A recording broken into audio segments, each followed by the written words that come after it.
नमो भगवते वासुदेवाय। ओम नमो भगवते वासुदेवाय।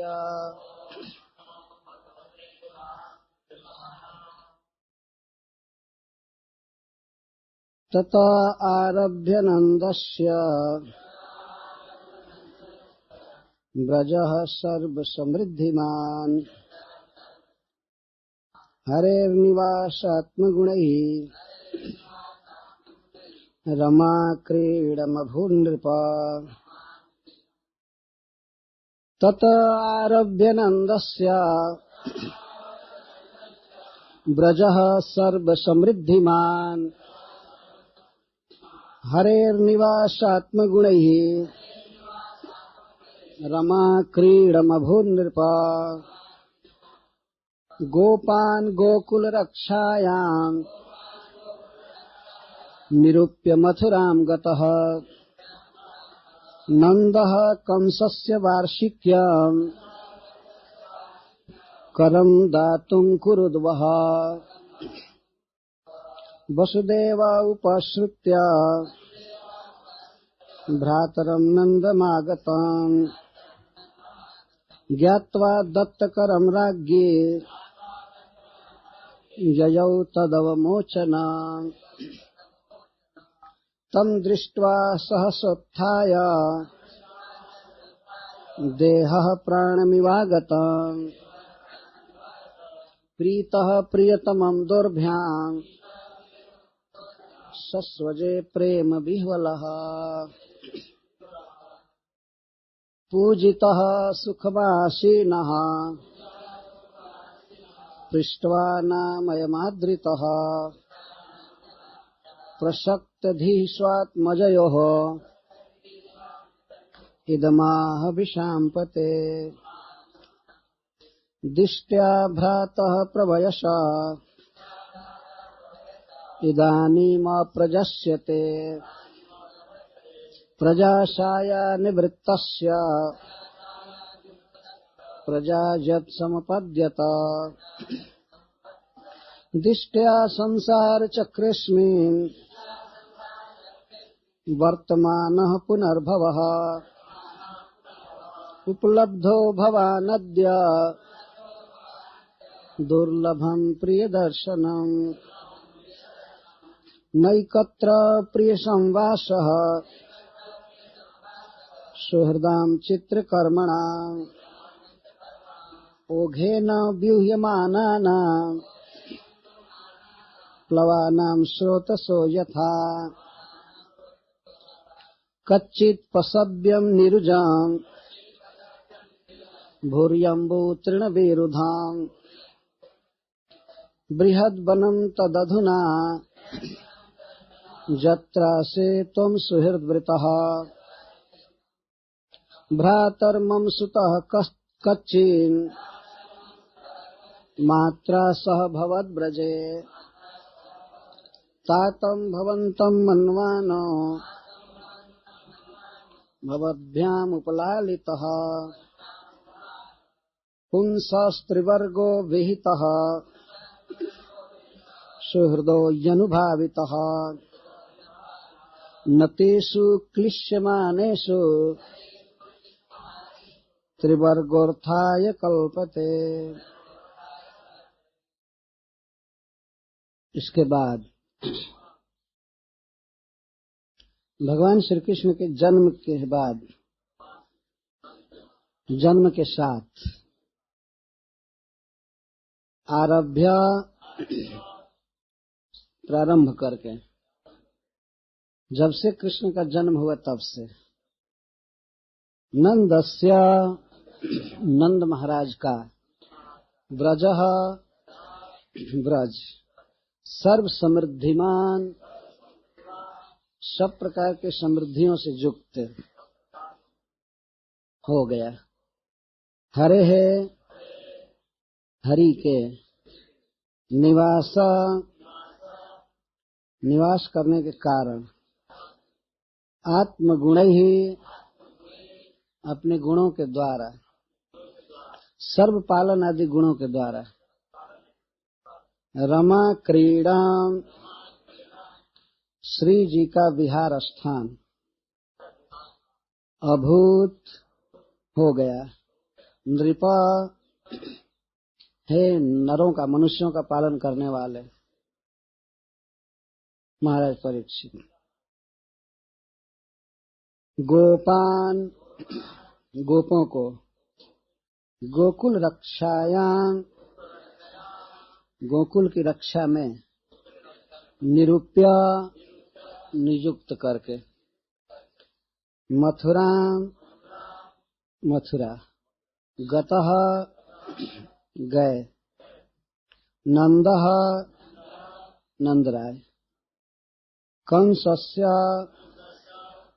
कंस को, कंस का, वार्षिक्यम वार्षिक, करम कर, दातुम देने के लिए, कुरुद्वह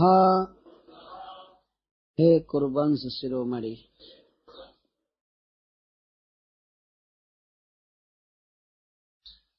भगवान का जन्मोत्सव गोकुल में मनाया जा रहा था। वह उत्सव केवल एक दिन नहीं चला, निरंतर चल ही रहा था।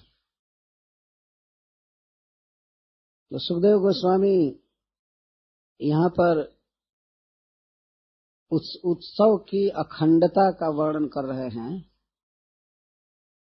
तत आरभ्य नंद से ब्रज सर्व समृद्धिमान, भगवान के जन्म के साथ ही नंदस्य ब्रज सर्व समृद्धिमान अभूत, सब प्रकार के धन से, संपत्तियों से युक्त हो गया। अतः नंद महाराज के यहाँ रोज प्रतिदिन निरंतर उत्सव चल रहा था और उसी प्रकार से वे दान दे रहे थे प्रतिदिन। वही सांसारिक उत्सव जैसा नहीं कि 2 दिन चला फिर ठंडा हो गया, फिर पैसा खत्म हो गया, उत्सव खत्म हो गया। यहाँ ऐसे उत्सव होता है। कोई फेस्टिवल चलते हैं, कहीं से इकट्ठा करके ये करके, लेकिन 2-4 दिन में ही फिर खत्म, जाओ भाग। लेकिन नंद महाराज के ब्रज का जो उत्सव चल रहा था वो निरंतर चल रहा था, उत्सव ही उत्सव। क्योंकि हरेर निवासात्म गुणई, भगवान श्री कृष्ण जो सर्व मनोहर हैं, परम मधुर हैं, अपने सौंदर्य माधुर्य से सबके चित्त को हर लेते हैं, इसलिए उनको हरि कहते हैं। उस समय समस्त ब्रजवासियों का चित्त केवल कृष्ण में लगा था। एक बार भी जो देखा उनको तो उसका चित्त लगा हुआ था, इसलिए हरि कह रहे हैं सुखदेव गोस्वामी, हरि। तो हरि वहां निवास कर रहे थे। वैसे वह उनका नित्य धाम है। यह जो ब्रज मंडल है, ब्रजभूमि और बृहद वन, बृहद वन मतलब महावन, ब्रज में जितने वन हैं उनमें महावन बहुत बड़ा है, इसीलिए उसको महावन कहते हैं, ये बृहद वन। तो ये सारे वन, 12 कानन, ये सब भगवान कृष्ण के निवास स्थान है नित्य। लेकिन जन्म के पहले कोई समृद्धि का बहुत प्रकाशन नहीं था, पर जब भगवान जन्म लिए तब सर्व समृद्धि से ब्रज भर गया। जयति ते अधिकम जन्मना ब्रज, ते जन्मना ब्रज अधिकम जयति, श्री गोपी जन कह रहे। हे प्रियतम, जब से आपने जन्म लिया है इस ब्रज में, तब से ब्रज अधिकम जयति, अधिक उत्कर्ष को प्राप्त है। तो श्री गोपी जन यह बोल रही तो किससे अधिक ये नहीं कह रही है, किससे अधिक, तो सर्वेभ्यो अधिक, सबसे अधिक, उसमें अपनी ओर से लगाना पड़ेगा, सबसे अधिक, वैकुंठ से भी अधिक है, फिर स्वर्ग आदि से तो अधिक होना कहने की बात ही नहीं। तो इस प्रकार ततः आरभ्य, भगवान के जन्म से प्रारंभ करके ब्रज सर्व समृद्धिमान अभवत, और इस कारण से उत्सव चल रहा था। और ऐसा लग रहा था कि ब्रज लक्ष्मी जी का विहार स्थान, क्रीड़ा स्थान बन गया। लक्ष्मी जी यहाँ से जाती ही नहीं है। आजकल हिंदी भाषा में लोग कहा करते हैं, कहीं ज्यादा धन हो तो लगता है, लोग कहते हैं कि लगता है लक्ष्मी हाथ पैर तोड़कर वहीं बैठ गई है। अरे हाथ पैर कैसे टूटेगा लक्ष्मी जी? लेकिन वहां से वो जा ही नहीं रही है, इसका मतलब ये है कि लक्ष्मी हाथ पैर तोड़कर बैठ गई है। ऐसे ब्रजमंडल स्वाभाविक ही अनंत कोटि लक्ष्मी का वास स्थान है, और रमा सर्वश्रेष्ठ रमा है श्री राधा, जो ब्रज से बाहर तो जाती ही नहीं। श्री राधा रमा जो श्री कृष्ण को सुख दे, श्री कृष्ण को रमा में आनंदित करे, उनको रमा कहते हैं। तो रमा क्रीडम अभूत निर्भर, रमा का क्रीड़ा स्थल हो गया। चिंतामणि प्रकर सद्म सुकल्प वृक्ष लक्षावृतेश सुरभिरभिपालयंत। लाखों लाख चिंतामणि के भवन है इस ब्रज में, कल्प वृक्ष हैं, और उसमें अनंत कोटि लक्ष्मियां श्री गोपीजन विहार करती हैं। वैकुंठ में एक लक्ष्मी है, ब्रजमंडल में करोड़ों करोड़ों लक्ष्मियां, और सर्वश्रेष्ठ लक्ष्मी है श्री राधा। तो भगवान के जन्म के साथ ही लक्ष्मी का यह विहार स्थल बन गया। इसलिए फेस्टिवल रोज चले, करोड़ों वर्ष तक चले, अनंत काल तक चले, कोई बात नहीं, तो घटने वाला नहीं था धन। तो चल रहा था उत्सव, बहुत आनंद छाया था। नंद जसोदा के आनंद का तो कहना ही नहीं था, लेकिन फिर भी नंद महाराज के मन में एक विचार आया। उनको राजा से भय होने लगा। भय तो पहले से ही था, लेकिन कंस से विशेष भय होने लगा। यहाँ के समृद्धि का समाचार मथुरा में जरूर जाएगा, और ये भी पता चल ही जाएगा कंस को कि मुझे एक पुत्र प्राप्त हुआ है। तो हो सकता है हमारे भाई के संबंध से वो हमारे पास भी अपना सैनिक भेजे, अपना आदमी भेजे, और हमारे बच्चे का भी वध कर सकता है। इसलिए नंद बाबा ने सोचा कि सरकार का कोई आदमी, राजा का कोई आदमी इधर क्यों आएगा, कुछ बकाया रहेगा टैक्स देने में, कर देने में, तो हो सकता है कोई आ जाए, और आ करके अगर यहाँ की समृद्धि देखेगा, यहाँ की खुशहाली, यहाँ का आनंद देखेगा, तो कंस से जाकर जरूर कहेगा। तब कंस स्पेशल एक्शन लेगा मेरे प्रति।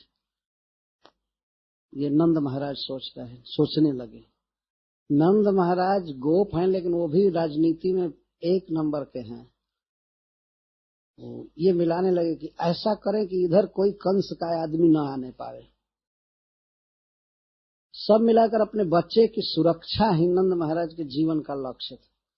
मेरा बेटा सुख से रहे, दीर्घजीवी रहे, और कुछ ही दूरी पर कंस इतना क्रूर था कि इनके भाई के लड़कों को मार रहा था। कारागृह में 6 बच्चों को मार दिया था, और यहाँ तक कि नंद महाराज ने सुना था कि 7वां गर्भ कहीं मंत्र तंत्र से उड़ा दिया।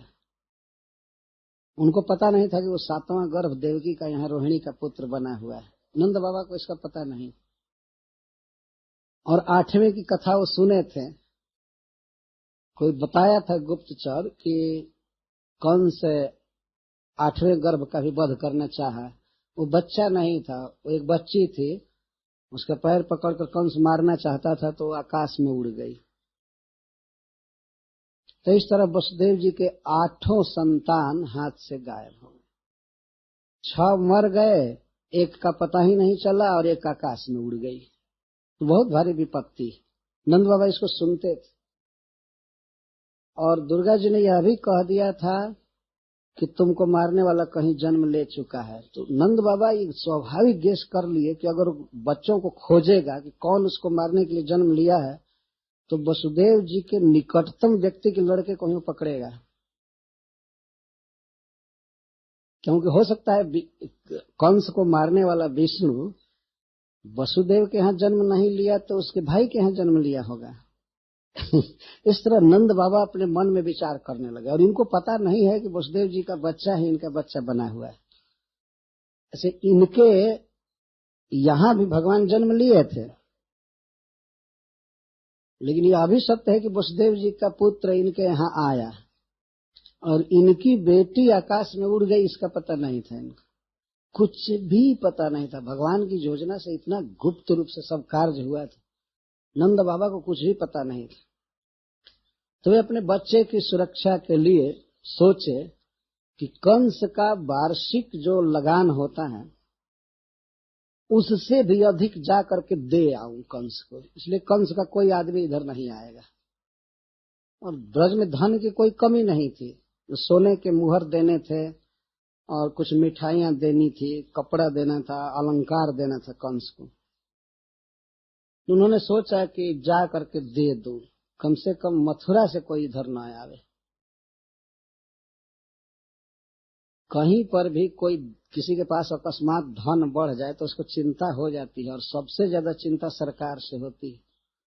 तो नंद बाबा को भी सरकार से चिंता हो गई, और सरकार विरुद्ध चल रही थी। इनके भाई को जब जेल में बंद किया गया था और बच्चों को मारा जा रहा था, तो प्रत्येक आशंका बनी रहती थी कि कोई न कोई भेजेगा हमारे बच्चे को मारने के लिए।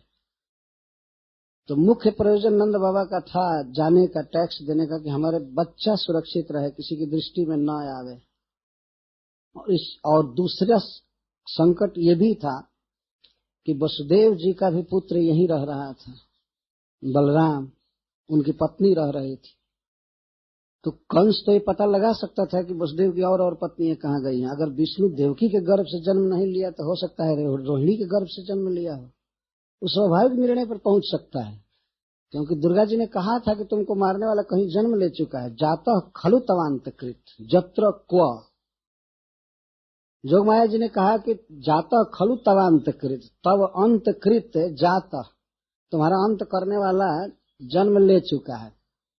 तो मानो कंस चकित होकर के ये पूछा कि कहाँ, तो माता जी ने कहा कि जत्र क्वा, जहां कहीं, जहां सोचो वही। इसका क्या मतलब है? माता दुर्गा जी ने उसको भ्रम में डालने के लिए बात कहा, जत्र क्वा, जहां कहीं भी। कोई ये कह सकता है कि दुर्गा जी ने झूठ कहा, झूठ नहीं कहा। जत्र क्वा, वो तो यहीं पर जन्म लिया है, उनके कहने का आशय था। लेकिन जहां कहीं भी, तो ये झूठा नहीं हुआ। जहां कहीं में जेल भी शामिल है, कारागृह शामिल है उसमें, या नंद बाबा का घर भी, माँ जसोदा भी शामिल है, वहां भी जन्म लिया है और यहाँ भी जन्म लिया है। और वैसे वो सर्वत्र है। कहाँ, कौन ऐसा देश है, कौन ऐसा स्थान है जहां तुमको मारने वाला नहीं है, ये भी अर्थ हो सकता है।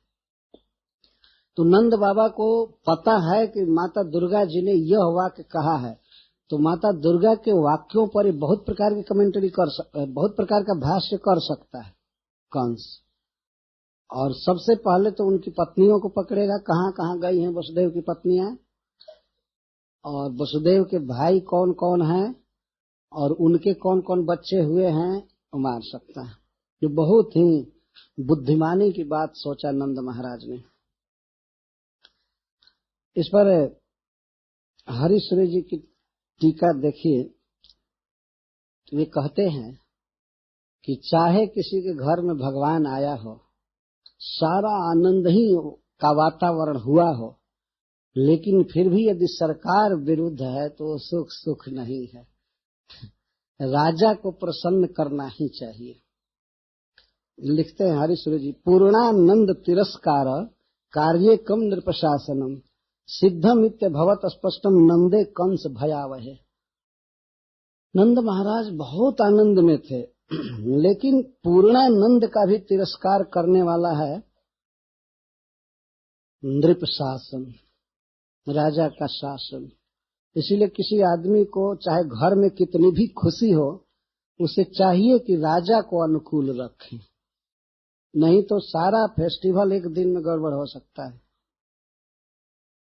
राजा में बहुत शक्ति होती है, वो ईश्वर का अंश माना जाता है, कंट्रोलिंग पावर होता है। एक व्यक्ति पूरे देश के नागरिकों को कंट्रोल करता है। तो जिसके घर में साक्षात परब्रह्म है, भगवान है, पूर्ण आनंद की स्थिति है, नंद के आनंद भय, नंद भी आनंद में है।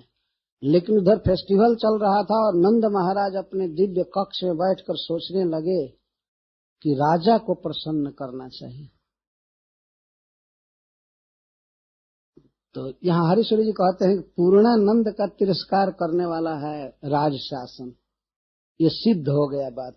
ऐसे शास्त्रों में बात लिखी गई है कि सारा आनंद एक तरफ रखिए और एक तरफ राजा की अनुकूलता, तो वह अनुकूलता जो है सब आनंद से बढ़ करके।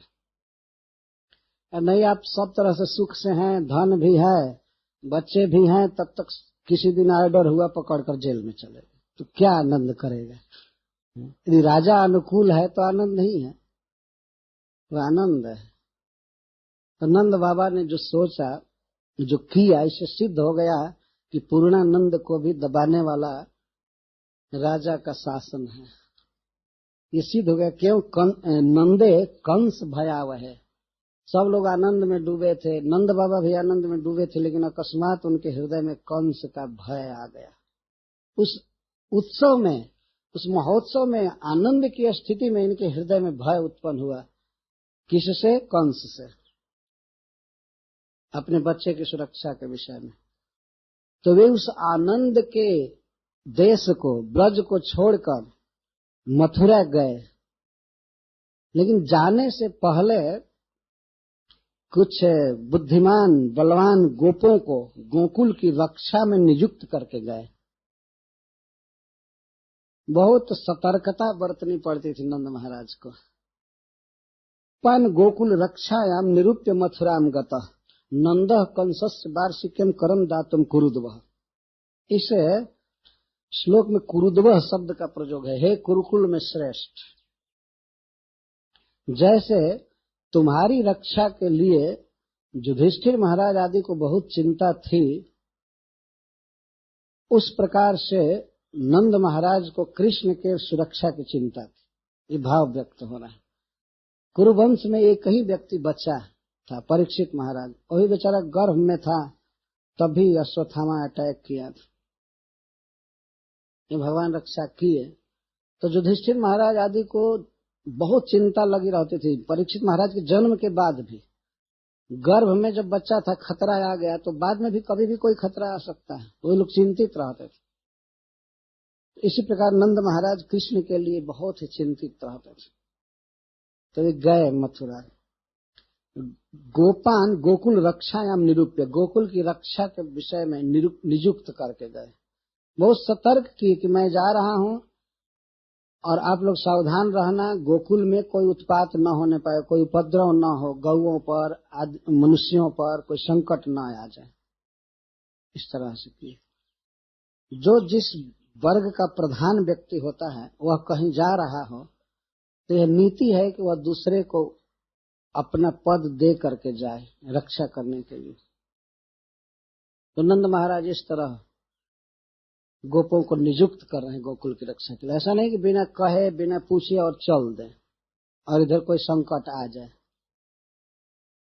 कौन कौन थे गोकुल की रक्षा में? नंद महाराज के भाई थे उपनंद महाराज, वे नियुक्त किए गए थे, और भी दूसरे दूसरे लोग।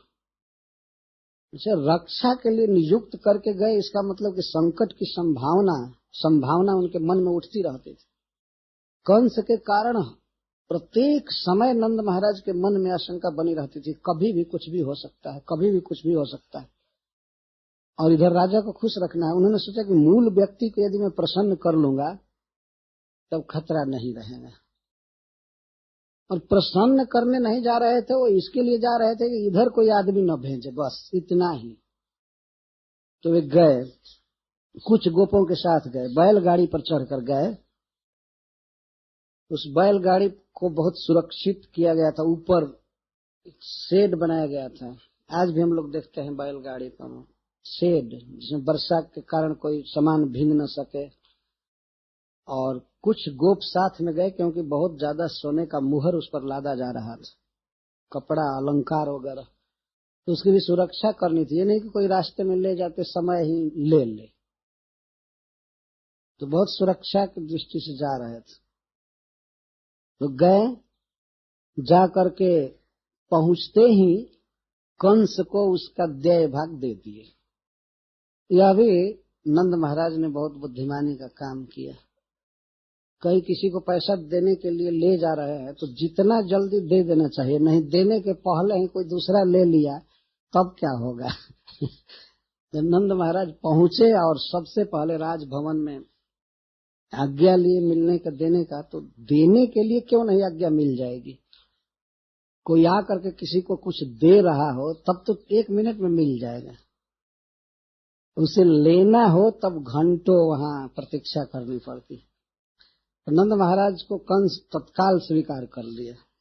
नंद महाराज जब ब्रज मथुरा गए तो इस बात का सब जगह प्रचार हो गया कि नंद महाराज मथुरा आए हैं, मथुरा आए हैं। तो नंद महाराज बहुत प्रिय व्यक्ति थे इस लोक में। तो आए तो बहुत लोग उनको पहचानते भी थे। तो गए तो ये बात सब जगह फैल गई और किसी ने जाकर वसुदेव जी को कहा कि आपके भाई नंद महाराज मथुरा आए। अब तो वसुदेव जी के आनंद की कोई सीमा नहीं रही।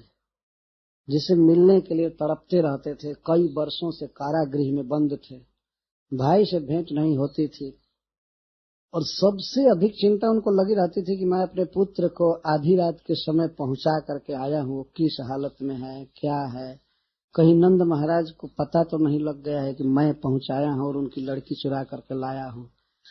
इस प्रकार की चिंता में रहते थे। कभी कभी सशंकित रहते थे कि नंद बाबा को इसका पता हो गया है क्या। तो इसलिए भी वे मिलना चाहते थे, भेंट करना चाहते थे, परंतु मथुरा से बाहर नहीं जा सकते थे। इसलिए कि कंस के आदमी बता देते कि वो इस समय बड़ा गोकुल जा आ रहा है। गोकुल तो वो आ ही नहीं सकते थे। दुनिया में भले सब जगह घूम जाते हैं वसुदेव जी, लेकिन गोकुल नहीं आ सकते थे क्योंकि उनके द्वारा पता लग जाता है कि यहाँ पर इनका लड़का है। मधु कोष में मधु जमा रहता है तो मधु छुड़ाने वाले कैसे जानते हैं। मधुमक्खियां बार बार वहां जाती आती हैं, अपने मधुकोष पर छाता पर बैठती हैं, बारंबार आना जाना। तो मधु छुड़ाने वाले जान जाते हैं कि यहाँ पर इनका माल जमा है। और इसके बाद धुआं से चाहे जैसे तैसे सबको भगा करके, जिसने जमा किया है उसको मारकर भगा करके मधु ले लेते। तो वसुदेव जी बहुत बुद्धिमान व्यक्ति थे। वे जीवन की सबसे बड़ी निधि, जीवन सर्वस्व को रख कर आए थे नंद महाराज के यहाँ। तो वहां तो जा नहीं सकते थे, पर उत्कंठा मन में बनी रहती थी कि कब नंद महाराज से भेंट हो, कब पूछेंगे। अप्रत्यक्ष रूपेण, इनडायरेक्ट में वे पूछेंगे नंद महाराज से। ऐसा लिखा, मैंने सुना है, बड़े भाग्य की बात है, मैंने सुना है कि आपको एक पुत्र हुआ है। अभी 5-6 दिन पहले आपको एक पुत्र हुआ है, बहुत अच्छा हुआ। ये भी नहीं पूछे कि वो कैसा है क्या है, इतना साहस नहीं हो रहा था नहीं तो यह बात कहीं भी मथुरा में कोई सुन ले और तो फैला सकता है। कंस को इस बात का पता लग सकता है कि वसुदेव पूछ रहा था कि नंद का लड़का कैसा है क्या है, इसको क्या इतना मतलब है, और समाचार करे। तो वसुदेव जी कृष्ण के विषय में पूछे ही नहीं, जबकि सबसे अधिक उनके विषय में जानने की उनको उत्कंठा थी। बलराम जी के विषय में पूछे, रोहिणी के विषय में पूछे, बहुत भय लगता था उनको। कंस चोर के दाढ़ी में तिनका एक कहावत है हमारे यहाँ बहुत भय लगता था कहीं कोई जान न जाए। या वसुदेव जी शंका में भी रहते थे कि मैं आधी रात को जा रहा था तो कोई देखा होगा, कोई कुछ कह सकता है, और फिर नंद महाराज से यदि मेरा मिलन जाना आना रहेगा तब तो सारी बातों का पता हो जाएगा। चोर के दाढ़ी में तिनका एक मुहावरा है। एक बार एक सामान चोरी चला गया था और वो मुस्लिम समाज था।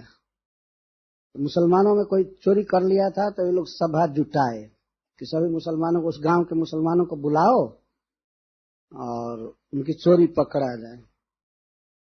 तो एक व्यक्ति बहुत बुद्धिमान था, उसने कहा, जब सब लोग जुट गए तो ये हुआ कि कौन चोर है कौन चोर है। तो जो बुद्धिमान व्यक्ति था उसने कहा, मैं चोर पकड़ लिया। क्या चोर पकड़ लिया? तो चोर के दाढ़ी में तिनका अटका हुआ है, एक तृण अटका हुआ है। तो जो चोर था रियली, उसके दाढ़ी में तिनका था नहीं, लेकिन उसने सोचा कि तत्काल सिर झुका करके अपनी दाढ़ी से तिनका निकाल कर रख दूं। तो वो अपना हाथ ज्यों ही दाढ़ी के तरफ बढ़ाया, त्यों ही उन्होंने कहा, देखो वो चोर। उसके दाढ़ी में तिनका थी नहीं, कुछ भी नहीं था, लेकिन उस चतुर नाम काटने वाले व्यक्ति ने कह दिया कि चोर के दाढ़ी में तिनका था। इस तरह वो चोर पकड़ लिया गया। तो जिस व्यक्ति ने कारागृह से बाहर किया है अपने पुत्र को आधी रात के समय, राजा के साथ कितना बड़ा द्रोह हो सकता है। जिसको मारने के लिए वो 8 बरस तक कैद रखा देवकी वसुदेव को, और बच्चों की हत्या की, और उसी बच्चे को लेकर के चला, कितना बड़ा क्राइम है। तो वसुदेव जी का हृदय धक धक करता रहता था कि कहीं कोई पता न लग जाए। वे चाहते थे मिलना अपने प्राण प्रिय नंद महाराज से, लेकिन कहाँ मिले, कैसे मिले, वे शोक में पड़े रहते थे अपने बच्चे की चिंता में, कैसा होगा क्या होगा। ऐसा बच्चा जो जन्म से माँ का दूध नहीं पिया, तो कितनी बड़ी चिंता होती होगी। ऐसे माँ जसोदा के स्तनों का दूध पिएगा, ये सोचकर संतोष करते थे, लेकिन फिर भी अपनी माँ का दूध उसको नहीं मिला, बहुत चिंता में रहते थे। तो वसुदेव जी को इस बात का पता लगा। वसुदेव उपसृत्य भ्रातरम नंदम आगतम, पता लग गया वसुदेव जी को कि हमारे भाई नंद महाराज आए हैं। नंद महाराज उनके भाई थे। नंद महाराज का जन्म एक वैश्य स्त्री से हुआ था और वसुदेव जी क्षत्रिय स्त्री से उत्पन्न हुए थे, लेकिन पिता दोनों के एक ही थे। तो इस कारण से वे भाई मानते थे, और नंद महाराज उम्र में बड़े थे वसुदेव जी से, तो बहुत उत्कंठा रहते थे। तो उन्होंने सुना वसुदेव उपश्रुत्य। उपश्रुत्य का अर्थ है बहुत अच्छी तरह से सुने। उप का अर्थ अधिक होता है या गौड़ भी होता है। यहाँ उपश्रुत्य का अर्थ बहुत अच्छी तरह से सुने, बिल्कुल विश्वास हो गया कि वो आए हैं। पहले वो पूछे सुनने पर कि सचमुच आए हैं। इस समय तो वहां जन्मोत्सव चल रहा है, खुशी का समय है, उसको छोड़ करके कैसे वो आ सकते हैं यहाँ पर। लेकिन पूरा पूरा विश्वस्त हो गए, कन्फर्म हो गए। इसको उपश्रवण कहते हैं। खूब अच्छी तरह से सुन लिए कि वसुदेव जी आए हैं। तब तक वे प्रतीक्षा कर रहे थे, कंस को वार्षिक कर देने के लिए आए हैं तो कंस को एक कर दे लें और फ्री हो जाएंगे, तब सुख पूर्वक दोनों भाई कहीं छिप करके बैठेंगे, उनसे बातचीत करेंगे। तो ज्ञातवा दत्त करम राज्ञ, कुछ देर के बाद उनको पता चला, ज्ञातवा जान गए कि राज्ञ दत्त करम, राजा को उन्होंने कर दे दिया है, अब वे निश्चिंत है। तो नंद महाराज वसुदेव जी से मिलना चाहते थे और वसुदेव जी नंद महाराज से मिलना चाहते थे। नंद महाराज बहुत उत्कंठित थे, सुनते थे हमारे भाई विपत्ति में हैं, कारागृह में हैं। ये उनको जानकारी हो गई थी कि वे कारागृह से घर पर आ गए हैं। जब से माता दुर्गा जी ने कहा कि तुमको मारने वाला जन्म ले चुका है, तो उस दिन खोल दिया बंधन कंस। तो नंद महाराज को इस बात का खबर हो गया था कि वसुदेव जी अपने घर पर आ गए, लेकिन ये घर पर नहीं जा सकते थे। नंद महाराज बहुत डरते थे कि यदि मैं जाऊंगा वसुदेव जी के घर पर तो मथुरा में सब जगह समाचार फैलेगा कि नंद आया था मिलने के लिए वसुदेव से। तो कोई न कोई इमीडिएट कनेक्शन जोड़ करके ये 5-6 दिन के अंदर की सारी घटना का पता लिया जाएगा। मतलब जन्म का, उस गुप्त घटना का तो पता स्वयं नंद महाराज को भी नहीं है। तो इसलिए नंद महाराज नहीं गए वसुदेव जी के यहाँ। वसुदेव जी आए, कहाँ आए? जजौ तद अवमोचनम, अवमुच्यते सकटादिनी जत्र स अवमोचनम, जहां पर सकट खड़ा किया गया था, पार्किंग में गए, बगीचा में। ऐसे पार्किंग लॉट नहीं बनाए जाते थे पहले, अब तो कारें दौड़ने लगी, सब पार्किंग की बड़ी समस्या होती है। तो नंद बाबा बैलगाड़ी से आए थे, बैलगाड़ी को खोले थे, बैलगाड़ी खोल करके और उस गाड़ी पर भीतर बैठ करके वे लोग कुछ मंत्रणा कर रहे थे। बैल एक जगह पर खा रहे थे। नंद बाबा बहुत शोक में थे, चिंता में थे कि वसुदेव जी से दर्शन हो जाए, और उधर अपने पुत्र को देखने की ऐसी लालसा थी कि वे जाना भी चाहते थे। तड़प रहा था हृदय कि कब अपने पुत्र को देखें, कब पुत्र को देखें, और इधर भाई से मिलने की बहुत लालसा थी। तो कर देने के बाद वे रुके रहे। किसी ने बताया कि नंद महाराज कंस को कर दे चुके हैं और वे बैठे हैं बगीचे में बैलगाड़ी को खड़ा करके। तो वसुदेव जी को अवसर मिला, वे गए। अच्छा, एक प्रश्न उठता है, जैसा श्री हरिश्री जी उठाए हैं, कि नंद महाराज सीधे वसुदेव जी के घर क्यों नहीं चले गए? आज कोई व्यक्ति गांव से कहीं से जाए और उसके खास भाई का घर हो किसी सिटी में, शहर में, और उसका कोई दूसरा रहने का ठिकाना न हो, तो क्या अपने भाई के यहाँ नहीं चला जाएगा? और यह भी सुने थे कि वसुदेव जी कारागृह में रहे, बहुत संकट में रहे, तो ऐसे समय में तो जरूर भाई से मिलना चाहिए। नहीं, नंद महाराज क्यों नहीं गए? तो श्री लहरीश्वरी जी लिखते हैं, गंतव्यम वसुदेव सद्मनि यदि स्थातुम मया संप्रति, यदि मैं वसुदेव सद्मनि वसुदेव जी के घर में जा करके इस समय रुकूंगा तो स्थातव्यम बहुकाल में वही तत्सौख्य कृतवाग्जुषा, अगर मैं जाऊंगा उन थोड़े देर के लिए रहने के लिए तो मैं कुछ भी सांत्वना नहीं दे पाऊंगा वसुदेव जी को, हमें बहुत काल ठहरना पड़ेगा और ऐसी ऐसी बातें कहनी पड़ेगी जिससे वसुदेव जी को सुख मिले। बहुत तरह से उनके 8 संतानें समाप्त हो गई हैं, तो बड़े दुख में है, उनको सांत्वना देने के लिए मुझे कई दिन लग जाएंगे। क्योंकि कहीं आदमी जाता है अपनी इच्छा से, लेकिन आता है वहां की इच्छा से। नंद बाबा सोचे, इसलिए वे आचिंतैवं पात कार्य धीषणो वासम चकारान्यतः, यही सोच करके दूसरी जगह रहे, अपने भाई के घर नहीं गए, क्योंकि स्वप्राण प्रिय पुत्र दर्शन सुख प्रेप्सु तदेत क्षमम, अपने प्राण प्रिय पुत्र को देखने की ऐसी उत्कंठा थी, उनके मन में यह हो रहा था कि अभी गोकुल चल दे, अभी गोकुल चल दे, लेकिन उधर भाई से मिलने की लालसा थी। तो लालसा जो थी वो कृष्ण को देखने की अधिक थी, तो उस लालसा ने उनको वसुदेव जी के घर नहीं जाने दिया कि वहां जाऊंगा तो ज्यादा दिन रुकना पड़ेगा, बहुत बहुत बातें कहनी पड़ेगी, बोलनी पड़ेगी, देर लगेगी उन बातों को समझाने में। तो श्री हरीश्वरी जी कहते हैं तदेत क्षमा में, बिल्कुल योग्य बात। जो नंद महाराज नहीं गए वसुदेव जी के यहाँ तो ठीक किए, क्योंकि कृष्ण दर्शन की लालसा उनको ज्यादा थी, और वहां जाते तो वसुदेव जी रोक लेते, देवकी जी रोक लेती।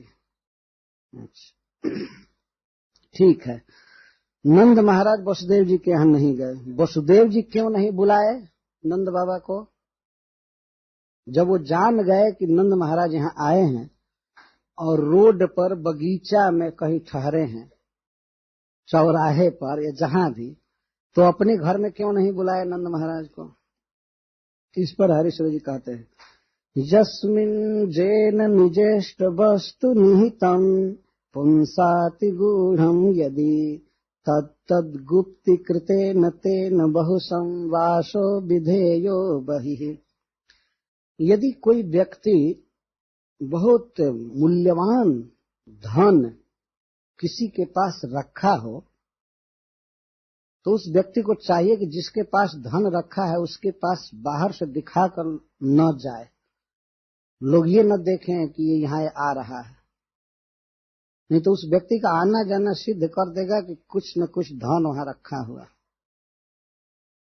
नीतिज्ञो वसुदेव एवं मनीषम कंसात भी स्वात्मजा स्पष्टीकार मतिस्तदा स्वसुहृदम गृहम नंदम गृहम नानयत। वसुदेव जी बहुत नीतिज्ञ हैं, वे हमेशा कंस से डरते रहते थे, तो वे नंद बाबा को अपने घर नहीं लाए। वे नहीं चाहते थे कि नंद महाराज से मेरी भेंट को सब लोग देखें, ये कंस को भी पता लग जाएगा। ये बहुत सुंदर नीति है वास्तव में। किसी के पास कोई बहुत धन रखा हो छिपा करके तो उस आदमी से बार बार मिलना नहीं चाहिए, वो भी बाहर से दिखा करके, नहीं तो भेद खुल जाता है। लोग कहेंगे बहुत आ जा रहा है यहाँ, क्या बात और क्यों पाकिट मारने वाले पाकिट मार लेते हैं? क्योंकि जो धन रखा रहता है वो बार बार अपने पाकिट पर हाथ रखता है, कहीं एकांत में देखता है, गिनता है, बस वो मधु है, पिक पॉकेट को पता चल जाता है लक्षण से। नहीं तो कोई अंतर्यामी परमात्मा नहीं होते हैं पाकिट मारने वाले, वो लक्षण से, उसके चाल से, हाव भाव से समझ जाते हैं कि ये कुछ रखा है। और कहीं कहीं तो ऐसे वाक्य लिखे जाते हैं कि पाकिट मारों से सावधान, वो इसलिए कुछ पाकिट मार ही वैसा वाक्य लिख देते हैं। पाकिट मारों से सावधान रहिए तो उसको पढ़ करके लोग अपने अपना सावधानी दिखाने लगते हैं। तो कुछ लोग देखते रहते हैं कि कौन कौन सावधान हो रहे हैं, तो सावधानी खा जाती है उनको बाद। अगर वसुदेव जी बार बार जाते नंद महाराज के यहाँ बुलाते तो फिर इनके लड़के का भेद खुलने में देर नहीं होती। इसलिए अपने पुत्र के बात करने का भी सुख त्याग दिए थे कि वो जीवित रहे, ठीक है किसी तरह पता लगा ले, लेकिन नंद को बुलाना ठीक नहीं है अपने घर। और उन्होंने ये भी सोचा कि कंस पता लगा लेगा कि नंद वहां गया था, अभी तत्काल में उस क्रिमिनल के पास गया था तो कुछ न कुछ खतरा आ जाएगा। तो वसुदेव जी इसलिए नंद बाबा को अपने घर नहीं बुलाए, वे आए स्वयं नंद महाराज के पास, और वो भी आए तो अकेले आए। तो शिलहरी सूर्य जी फिर प्रश्न करते हैं कि वे देवकी जी को क्यों नहीं लाए? ठीक है आए मिलने के लिए नंद महाराज से, तो अपनी पत्नी के साथ तो आना चाहिए था, देवकी के साथ आना चाहिए था, वे अकेले क्यों आए? तो वसुदेव जी ने सोचा, धीरांतरोस्मि जदतो भगवत चरित्रम गूढ़म न यद्यपि बदामि तथापि वक्त्री जोषा स्वभाव सुलभा यदि देवकी स्यात् तत्स्याद् अनिष्ट कृति इति स्वतयेन मागात्। वसुदेव जी ने सोचा कि मैं पुरुष हूँ, धीरांतर हूँ, मेरे अंतः में धैर्य है, मैं जानता हूँ भगवान के चरित्र को, अपने पुत्र के चरित्र को जानता हूँ, तो मैं तो धैर्य रखूंगा, नहीं पूछूंगा नंद जी से अपने बेटा के विषय में। लेकिन देवकी माँ है, उसका माँ का हृदय है, स्त्री है, माँ है, वो बिना पूछे नहीं रहेगी कि हम लोग जिस बच्चे को पहुंचाए हैं वो कैसा है, ठीक से है ना, वो नहीं मानेगी, पूछ देगी, इसलिए इसको ले चलना ठीक नहीं। अगर कहीं नंद महाराज से पूछ दे कि हमारा बेटा कैसा है जिसको हमारे पति देव पहुंचाए थे, तो नंद महाराज भी कंफ्यूजन में पड़ जाएंगे, क्या पूछ रही है, क्या हो रहा है, और ये बात फैल जाएगी चारों तरफ और फिर पुत्र पर संकट आ जाएगा। इसीलिए वे अपनी पत्नी को लेकर नहीं। बहुत सुंदर वास्तव में भाव है, क्यों नहीं ले गए देवकी को? तो कहीं कोई जाए पिता है चुपचाप रह जाएगा, नहीं पूछेगा, लेकिन बच्चे को जन्म दी है वो माँ, उसके स्तन में दूध भर रहे होंगे, चू रहे होंगे, और वो न पूछे अपने बच्चे के विषय में, ऐसा तो हो ही नहीं सकता। इसलिए वसुदेव जी देवकी जी को नहीं ले गए, अकेले गए। बहुत ही सुंदर सुंदर भाव प्रकट करते हैं हरीश्वरी जी, बहुत सुंदर उक्तियां, लेकिन हैं संस्कृत में, इसलिए परिश्रम पड़ता है उसके अर्थ को समझने में। तो वसुदेव जी गए वहां, और जब नंद महाराज देखे वसुदेव जी को आते हुए, तम दृष्ट्वा सहसोत्थाय देहः प्राणमिवागतम, जब नंद महाराज ने देखा वसुदेव जी को आते हुए, नंद महाराज उस समय बैठे थे अपने मित्रों के साथ और चिंतन यही कर रहे थे कि वसुदेव जी से कैसे भेंट होगी। तब तक उन्होंने देखा वसुदेव जी को, और देखते ही सहसा उत्थाय, वे सहसा उठकर खड़े हो गए,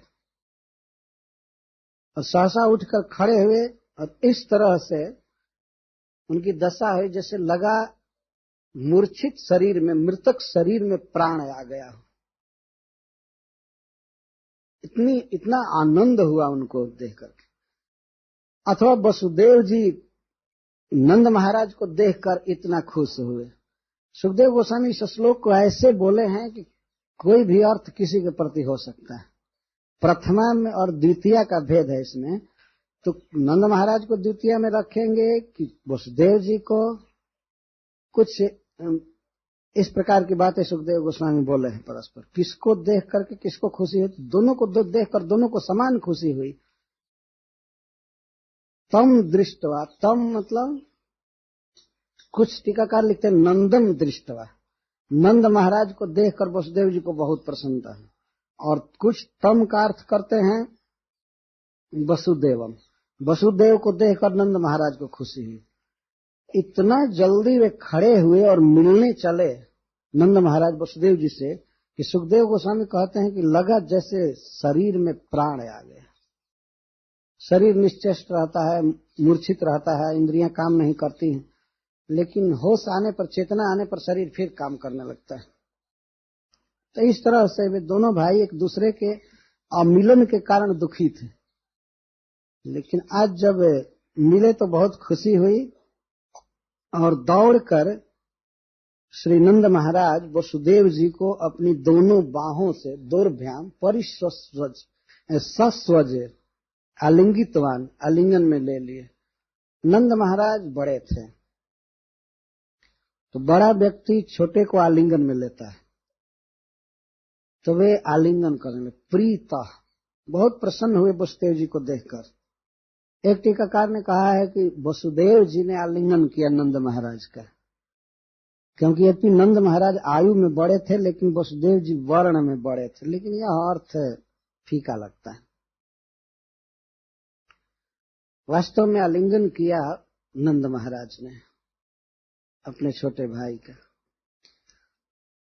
और यहाँ पर सुखदेव गोस्वामी जी कहते हैं नंद महाराज के लिए, वसुदेव जी उनको परम प्रिय थे, प्रियतमम। ऐसे एक अर्थ किया जाए प्रियतम का, तो अर्थ है सबसे बढ़कर प्रिय, प्रियतम का अर्थ। एक टीकाकार कहते हैं कि यहाँ प्रियतम का अर्थ नंद महाराज है। वसुदेव जी उनको प्रियतम समझते थे, क्योंकि जो प्रियतम है वसुदेव जी का, वो इनके केयर में है, रखा गया है। कृष्ण नंद महाराज के यहाँ रखे गए, इसलिए नंद महाराज वसुदेव जी के प्रियतम, दोनों के प्रियतम। प्रिय, प्रियतर और प्रियतम, ये तीन शब्द हैं, मतलब बहुत अधिक प्रिय। तो प्रेम से विह्वल हो रहे थे नंद महाराज, कंप हो रहा था शरीर में, आंसू बह रहे थे, और गला से ध्वनि शब्द नहीं निकल रहा था। इसको सुखदेव गोस्वामी कहते हैं बिह्वला, प्रेम बिह्वला, प्रेम के कारण विकल थे, कातर थे। तो पूजितः सुखमासीनः, नंद महाराज ने पूजा किया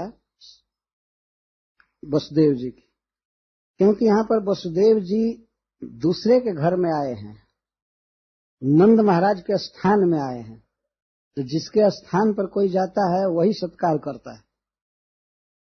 और वसुदेव जी जो नंद महाराज के पास आए हैं तो लोक दृष्टि से बिल्कुल अलक्षित आए हैं, घर से चलते समय वे अपने को दूसरे वेश में कर लिए थे कि कोई न पहचाने कि वसुदेव हैं और यह न जाने कि कहाँ जा रहा है।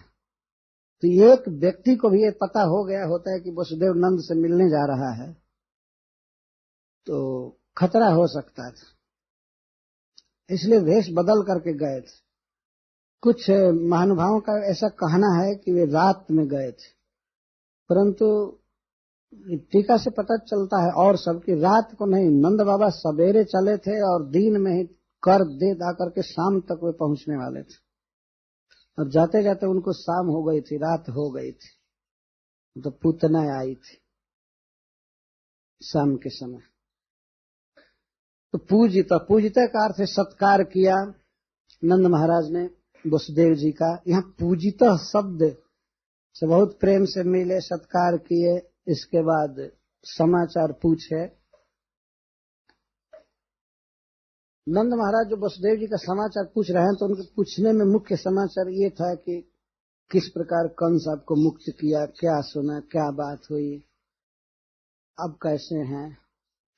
जब दो छोटे और बड़े व्यक्ति से भेंट होती है तो बड़े का कर्तव्य है कि वह समाचार पूछे। छोटा प्रणाम करता है और बड़ा उससे समाचार पूछता है। ऐसा नहीं कि प्रणाम भी करे व्यक्ति और बड़े से पूछे कि आप कैसे। आजकल तो कुछ लोग इतना बड़े बन जाते हैं कि कौन प्रणाम कर रहा है इसको भी नहीं देख पाते। दुनिया में चलता है, समाचार पूछने की बात तो बहुत दूर। तो बड़े का कर्तव्य है कि वो समाचार पूछे। नंद महाराज समाचार पूछे, पृष्ठवा अनामयम आदर, बड़ा आदर के वसुदेव जी का समाचार पूछे, आरोग्य पूछे, अनामयम स्वास्थ्य कैसा है, कैसे है। तो इसके बाद वसुदेव जी उनसे पूछे तो वसुदेव जी का चित्त अपने दोनों पुत्रों में आसक्त था। प्रसक्त धी स्वात्मजयो, स्व आत्मजयो प्रसक्त धी। एक देखिए आश्चर्य की बात है, वसुदेव जी इतने दुख में डाले गए थे, इनके पुत्र मारे गए थे, लेकिन अपने दुख के विषय में सपने में भी इनकी चिंता नहीं थी। इनका चित्त केवल अपने दोनों पुत्रों में लगा हुआ था। स्व आत्मजयो, श्री बलराम जी में और भगवान कृष्ण में लगा हुआ था इनका चित्त। यदि उस समय उनका नाम बलराम या कृष्ण अभी नहीं हुआ था, अभी केवल एक छूछे बच्चा भर थे बिना नाम के। लेकिन हम लोग व्यवहार के लिए कह रहे हैं कृष्ण बलराम, लेकिन वसुदेव जी के सामने अभी कोई नाम नहीं था। अतः सुखदेव गोस्वामी भी कृष्ण बलरामयो न कहकर स्वात्मजयो कह रहे हैं। अपने आत्मजों में उनकी बुद्धि धी प्रसक्त थी। एक और बहुत महत्वपूर्ण शब्द सुखदेव गोस्वामी बोल रहे हैं कि वसुदेव जी का मन पुत्रों में आसक्त था, ऐसा नहीं कहते हैं। अपने पुत्रों में उनकी बुद्धि आसक्त थी। यह बुद्धि शब्द ही शब्द यह बता रहा है कि पुत्रों के योग क्षेम की चिंता वे रात दिन करते रहते थे।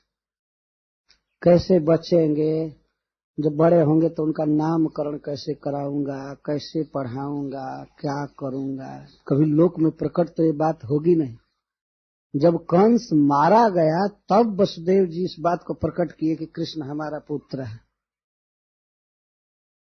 इस तरह से खोल करके वे सामने आए। मथुरा में जो कंस का वध किया भगवान ने, तब ये सारी बातें फैली। यदि कुछ दिन पहले भी उसके ये बात फैल चुकी थी, परंतु उस समय देवकी वसुदेव कारागृह में बंद किए गए थे। जब श्री कृष्ण मथुरा पहुंचे बलराम जी के साथ, तो उस समय वे अपने पिताजी से डायरेक्ट भेंट नहीं कर पाए। कंस का वध करने के बाद तब कारागृह में गए थे, भेंट किए थे। तो यहाँ प्रसक्त धी शब्द दिया गया। धी मतलब बुद्धि। बुद्धि जो है किसी के लिए क्या अच्छा है, क्या अच्छा नहीं है, किसी के बारे में बुद्धि पूर्वक सोचना, क्या खाते होंगे, कैसे रहते होंगे, कैसे पढ़ेंगे, कैसे उनका विकास होगा, यही सब रात दिन सोचते रहते थे। अगर मन लगा होता, ये कहा जाता, तो मन लगने का मतलब बच्चों के रूप गुण लीला आदि में मन लगा रहता। लेकिन वसुदेव जी ने तो अपने बच्चों का एक का तो दर्शन ही नहीं किया था, बलराम जी का, और दूसरे बच्चे को अपने गोद में लेकर के गए थे, तो उसकी लीला का वह क्या चिंतन करेंगे। केवल बच्चे के सुख दुख हित की चिंता कर रहे थे, तो इसलिए धी शब्द का प्रयोग किया गया। और भी प्रकर्षण सक्त धी, बहुत अधिक मति बुद्धि लगी हुई थी वसुदेव जी के अपने दोनों पुत्रों में, और दोनों पुत्रों का समाचार जानने के लिए ही वे इस प्रकार पूछे, इदमाह विषाम पते। फिर महाराज परीक्षित को सुखदेव गोस्वामी विषाम पते संबोधन करें, हे पृथ्वी पते। वसुदेव जी की बुद्धि अपने पुत्रों में आसक्त थी, और दोनों का कुशल समाचार जानने के लिए वे इस प्रकार नंद महाराज से पूछ रहे हैं। उस मानसिकता को, वसुदेव जी के भीतरी भाव को अपना भाव बनाना चाहिए, तब हम इस कथा को समझ सकते हैं कि वह पिता जो अपने बच्चे को दूसरे के घर में रख करके आया है, और कितना भारी राजद्रोह करके, कितना साहस करके, और वो जानना चाहता है उस व्यक्ति से समाचार जिसके वहां बच्चा रखा हुआ है, लेकिन कह नहीं सकता कि मेरा बच्चा है, और फिर भी जानना चाहता है। कितनी ऊंची भावना है, कितना ऊंचा वात्सल्य रस है, सीखने की बात। तो वसुदेव जी कहते हैं,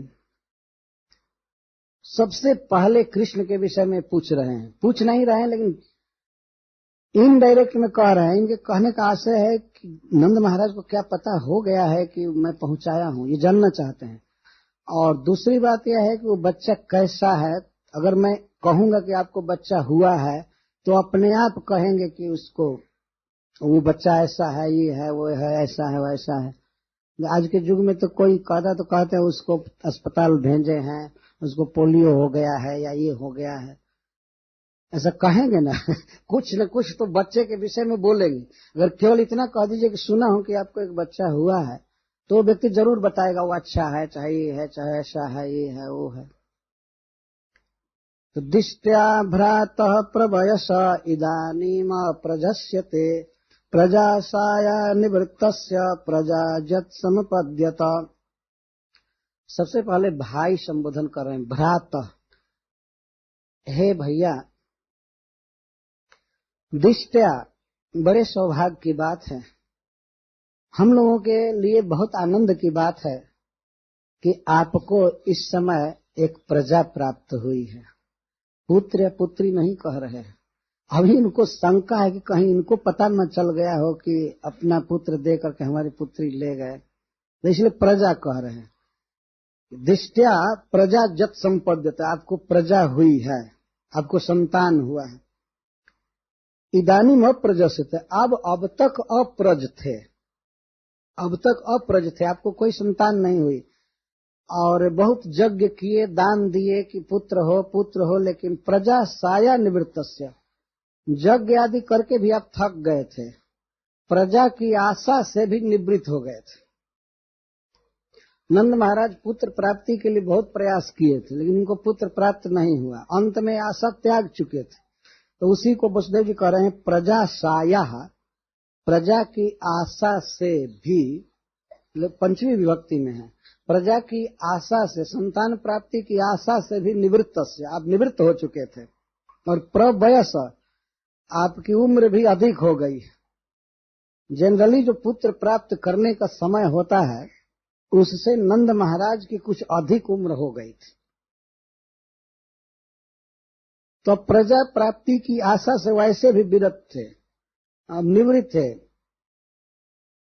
प्रजा प्राप्ति की आशा, लालसा से विरत नहीं हुए थे, आशा से विरत हुए थे, मतलब अब कोई उम्मीद नहीं थी। तो कहीं कहीं उर्दू से भी अर्थ खोलना पड़ता है, जो उम्मीद है। अब उनको कोई इस प्रकार की आशा नहीं थी कि बच्चा होगा, और अब तक अप्रज थे। तो आपको प्रजा की प्राप्ति हुई है, एतद दिष्ट्या, हम लोगों का भाग्य है, हम लोगों ने कोई सुकृत किया था कि आपको पुत्र की प्राप्ति हुई, हमारे आनंद की बात।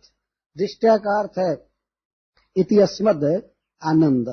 ये हमारे लिए बहुत आनंद की बात है कि आपको पुत्र की प्राप्ति हुई। बस इतना ही पूछ रहे हैं उस बच्चे के विषय में, जिसको आधी रात के समय पहुंचा कर आए हैं। उस बच्चे के विषय में केवल इतना ही पूछने का साहस हुआ। उन्होंने सोचा कि बच्चे का कुछ विशेष समाचार स्वयं ही बताएंगे कि बच्चा बहुत अच्छा है, ये है वो। तो बच्चा बहुत प्रिय था। आज भी हम लोग लोक में देखते हैं, जीव गोस्वामी पाद जी टीका में लिखते हैं कि आज भी लोक में देखा जाता है कि बहुत दिन तक कोई पुत्र प्राप्ति के लिए प्रयास करे और पुत्र प्राप्त न हो यज्ञ आदि करने पर भी, लेकिन अकस्मात कुछ दिन के बाद यदि पुत्र प्राप्त हो जाए तो उसमें माता पिता की ममता अधिक होती है और बहुत हिफाजत के साथ रखते हैं, सुरक्षा के साथ रखते हैं उस बच्चे को। खिलाना पिलाना, एक तो एकलौता होता है, वही बहुत प्रयास के बाद मिला होता है, तो उसमें ममता अधिक होती है। तो नंद महाराज की ममता कृष्ण में बहुत अधिक थी। वसुदेव जी इनडायरेक्ट में इस तरह पूछ रहे हैं, प्रजा साया निवृत्त, प्रजा की आशा से निवृत्त है, आपको प्रजा की प्राप्ति हुई। एक प्रश्न हो सकता है कि प्रजा शब्द क्यों कह रहे हैं, पुत्र कहते, पुत्री कहते, या ये जानते हैं कि पुत्र प्राप्त हुआ है, तो प्रजा क्यों कह रहे हैं? प्रजा का अर्थ होता है प्रकृषेण जायते इति प्रजा, जो प्रकर्ष से जन्म लिया हुआ है प्रजा। तो प्रजा इसलिए कह रहे हैं कि वे डर रहे हैं कि कहूंगा कि आपको अच्छा हुआ, पुत्र प्राप्त हुआ, और इस तरह से बोलता हूं और कहीं पर इनको पता लग गया होगा कि ये पुत्र उनका नहीं है, तो कहेंगे देखो हमसे भी झूठ बोल रहा है। तो इसलिए प्रजा कहा उन्होंने। वसुदेव जी को शंका थी कि अगर ये जानते होंगे पुत्री हुई थी इनको और पुत्र वसुदेव जी का है, तो कोई बात नहीं, हमारे सत्य की रक्षा हो जाएगी। और ये इसलिए ऐसा कहे कि यदि पता हो गया होगा नंद महाराज को कि मेरा बेटा इनके पास है, तो नंद महाराज को स्पेशल चेतावनी देते कि कभी इस बात को मत कहिए, कहीं भी ये बात न खुलने पावे कि मेरा पुत्र आपके पास। लेकिन नंद बाबा को इसका पता काहे को होने जाए, वो तो जानते थे वो मेरा बेटा। तो ये हम लोगों के सौभाग्य की बात। दिष्ट्या संसार चक्रेस्मिन् वर्तमान पुनः भवः उपलब्धो भवानद्य दुर्लभम प्रिय दर्शनम। दिष्ट्या संसार चक्रेस्मिन् वर्तमान पुनर्भवम। भैया मैं ऐसा मानता हूँ, आपको देख करके, आपसे भेंट करने के बाद मैं ऐसा अनुभव करता हूँ कि संसार चक्र में मेरा पुनर्जन्म हुआ है।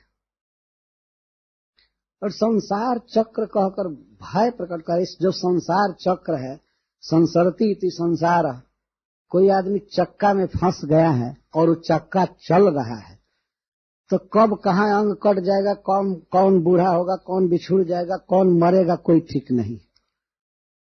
तो इस संसार चक्र में आज जो आपसे भेंट हुई है, तो मैं ये नहीं मानता हूं कि मैं उसी जन्म में भेंट किया हूं। हमें लगता है कि मैं पुनर्जन्म लिया हूं, एक दूसरा जन्म हुआ है आपसे भेंट करने के।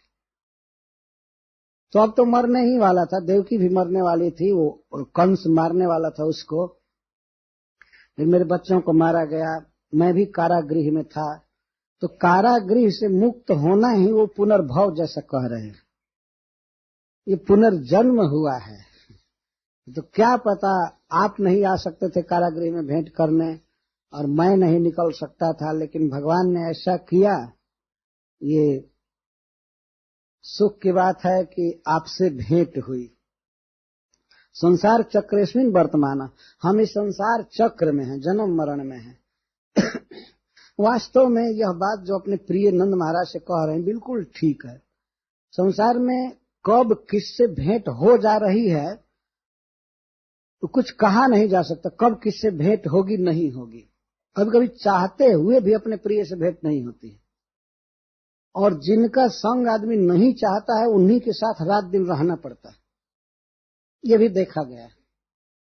जिनका मुंह आदमी नहीं देखना चाहता है उन्हीं को सवेरे से लेकर शाम तक देखना पड़ता है, और जिसके लिए तरसता है कि वो हमारे पास होते, साथ में बैठते तो उनसे फोन करके संतोष करना पड़ता है।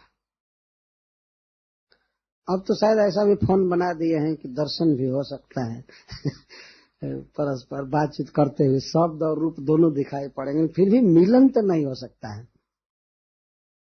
गलबाही दे करके मिलन या हृदय से आलिंगन वो संभव नहीं।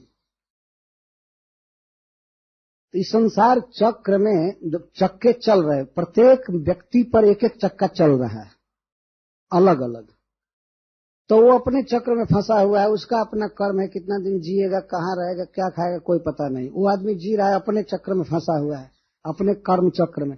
वो कब कितना दिन रहेगा, कितना दिन किसी का पुत्र रहेगा, कितना दिन कब क्या करेगा, कब मर जाएगा, कोई ठीक नहीं। जैसे अभी अभी जो भारतवर्ष में रेल दुर्घटना हुई, कितने संबंधी जा रहे होंगे, कितने परिवार के परिवार जा रहे होंगे, लेकिन नहीं भेंट हो पाई और लोगों से नहीं पहुंच पाए, सब चले। तो कोई ठीक नहीं है इस संसार चक्र में। तो आपसे भेंट होने का अर्थ है, मैं समझ रहा हूं कि मैं पुनर्भव प्राप्त किया हूं, मेरा एक पुनर्जन्म हुआ। उपलब्धो भवानद्य दुर्लभम प्रिय दर्शनम। इस संसार में प्रिय का दर्शन, प्रिय से भेंट होना दुर्लभ है। मैं तो कभी कल्पना नहीं कर रहा था भैया कि आप यहाँ मथुरा आएंगे और आपसे भेंट हो जाएगी। मैं कभी सोच नहीं रहा था इस बात को। वसुदेव जी कह रहे हैं, और वही व्यक्ति मिला है जिसके यहाँ अपने अर्बुद प्राण प्रिय श्री कृष्ण रखे गए। अगर कोई कठिनाई होगी, कुछ पैसा ले जाना होगा बच्चे के पालन के लिए या कुछ भी, तो ये देने के लिए तैयार थे। वसुदेव जी नंद महाराज की अपेक्षा अधिक धनी थे लोक व्यवहार। लेकिन अब तो नंद महाराज के पास जो धन हो गया हो तो पूरे विश्व में कहीं नहीं। पर वसुदेव जी के ममता थे, क्षत्रिय थे, राजा, तो जानते थे कि मेरे पास ज्यादा धन है।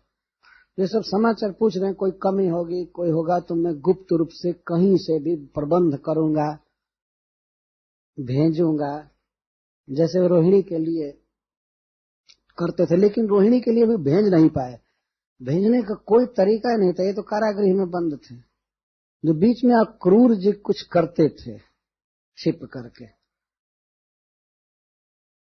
ये पूछ रहे हैं समाचार और बहुत प्रसन्न हैं वसुदेव जी। दुर्लभम प्रिय दर्शनम नैकत्र प्रिय संवास सुहृदाम चित्र कर्मणा। इस संसार में प्रिय जनों का एकत्र संवास बहुत दुर्लभ है। अपने जो सुहृद हैं, हित चाहने वाले हैं, एक दूसरे की मदद करने वाले लोग हैं, उनका साथ कब तक होगा कोई ठीक नहीं है। क्योंकि सुहृद भी हैं तो क्या हुआ, सबके कर्म फल अलग अलग है। चित्र कर्मणाम, किसी का कर्म दूसरा है। किसी का कर्म है कि इस स्थान पर इतने दिन के लिए रहेगा, इस मिनट के लिए रहेगा, दूसरे का है इतने दिन के लिए रहेगा, तो संग छूट सकता है। जैसे सहोदर बच्चे होते हैं, माँ के गर्भ में आते हैं, एक बच्चा रहता है गर्भ में, वो फिर गर्भ से बाहर हो जाता है तो दूसरा बच्चा आता है। उनके कर्म भिन्न भिन्न है। उसका लिखा हुआ है कि इतना दिन माँ के उदर में रहेगा, इतने दिन से इतने दिन तक। दूसरे का लिखा है इतने दिन से इतने दिन तक। इसको चित्र कर्म कहते हैं। तो कोई ठीक नहीं है कब कौन किसके साथ है, कब संग छूट जाएगा। तो क्या करूं, मेरे कर्म में ऐसा लिखा गया था, मुझे कारागृह में रहना पड़ा। और कारागृह में रहते हुए भी यह नहीं कि सुख से रहा, हमारे बच्चे हमसे बिछुड़ गए। और अंत में जो 8वां बच्चा को, कृष्ण को जो रख करके आए हैं, उसी पर इनका चित्त लगा हुआ है, और बलराम पर, कि ऐसा दिन भगवान ने दे दिया, विधाता ने, कि आज मैं अपने बच्चों को देख भी नहीं सकता हूं। मन में सोच रहे हैं 8वें के लिए। नंद बाबा से तो कह नहीं सकते कि 8वां मैं पहुंचाया हूं, लेकिन चिंता उसी की हो रही। सुखदेव गोस्वामी शुरू में ही कह दिए, प्रसक्त धी स्वात्मजयो।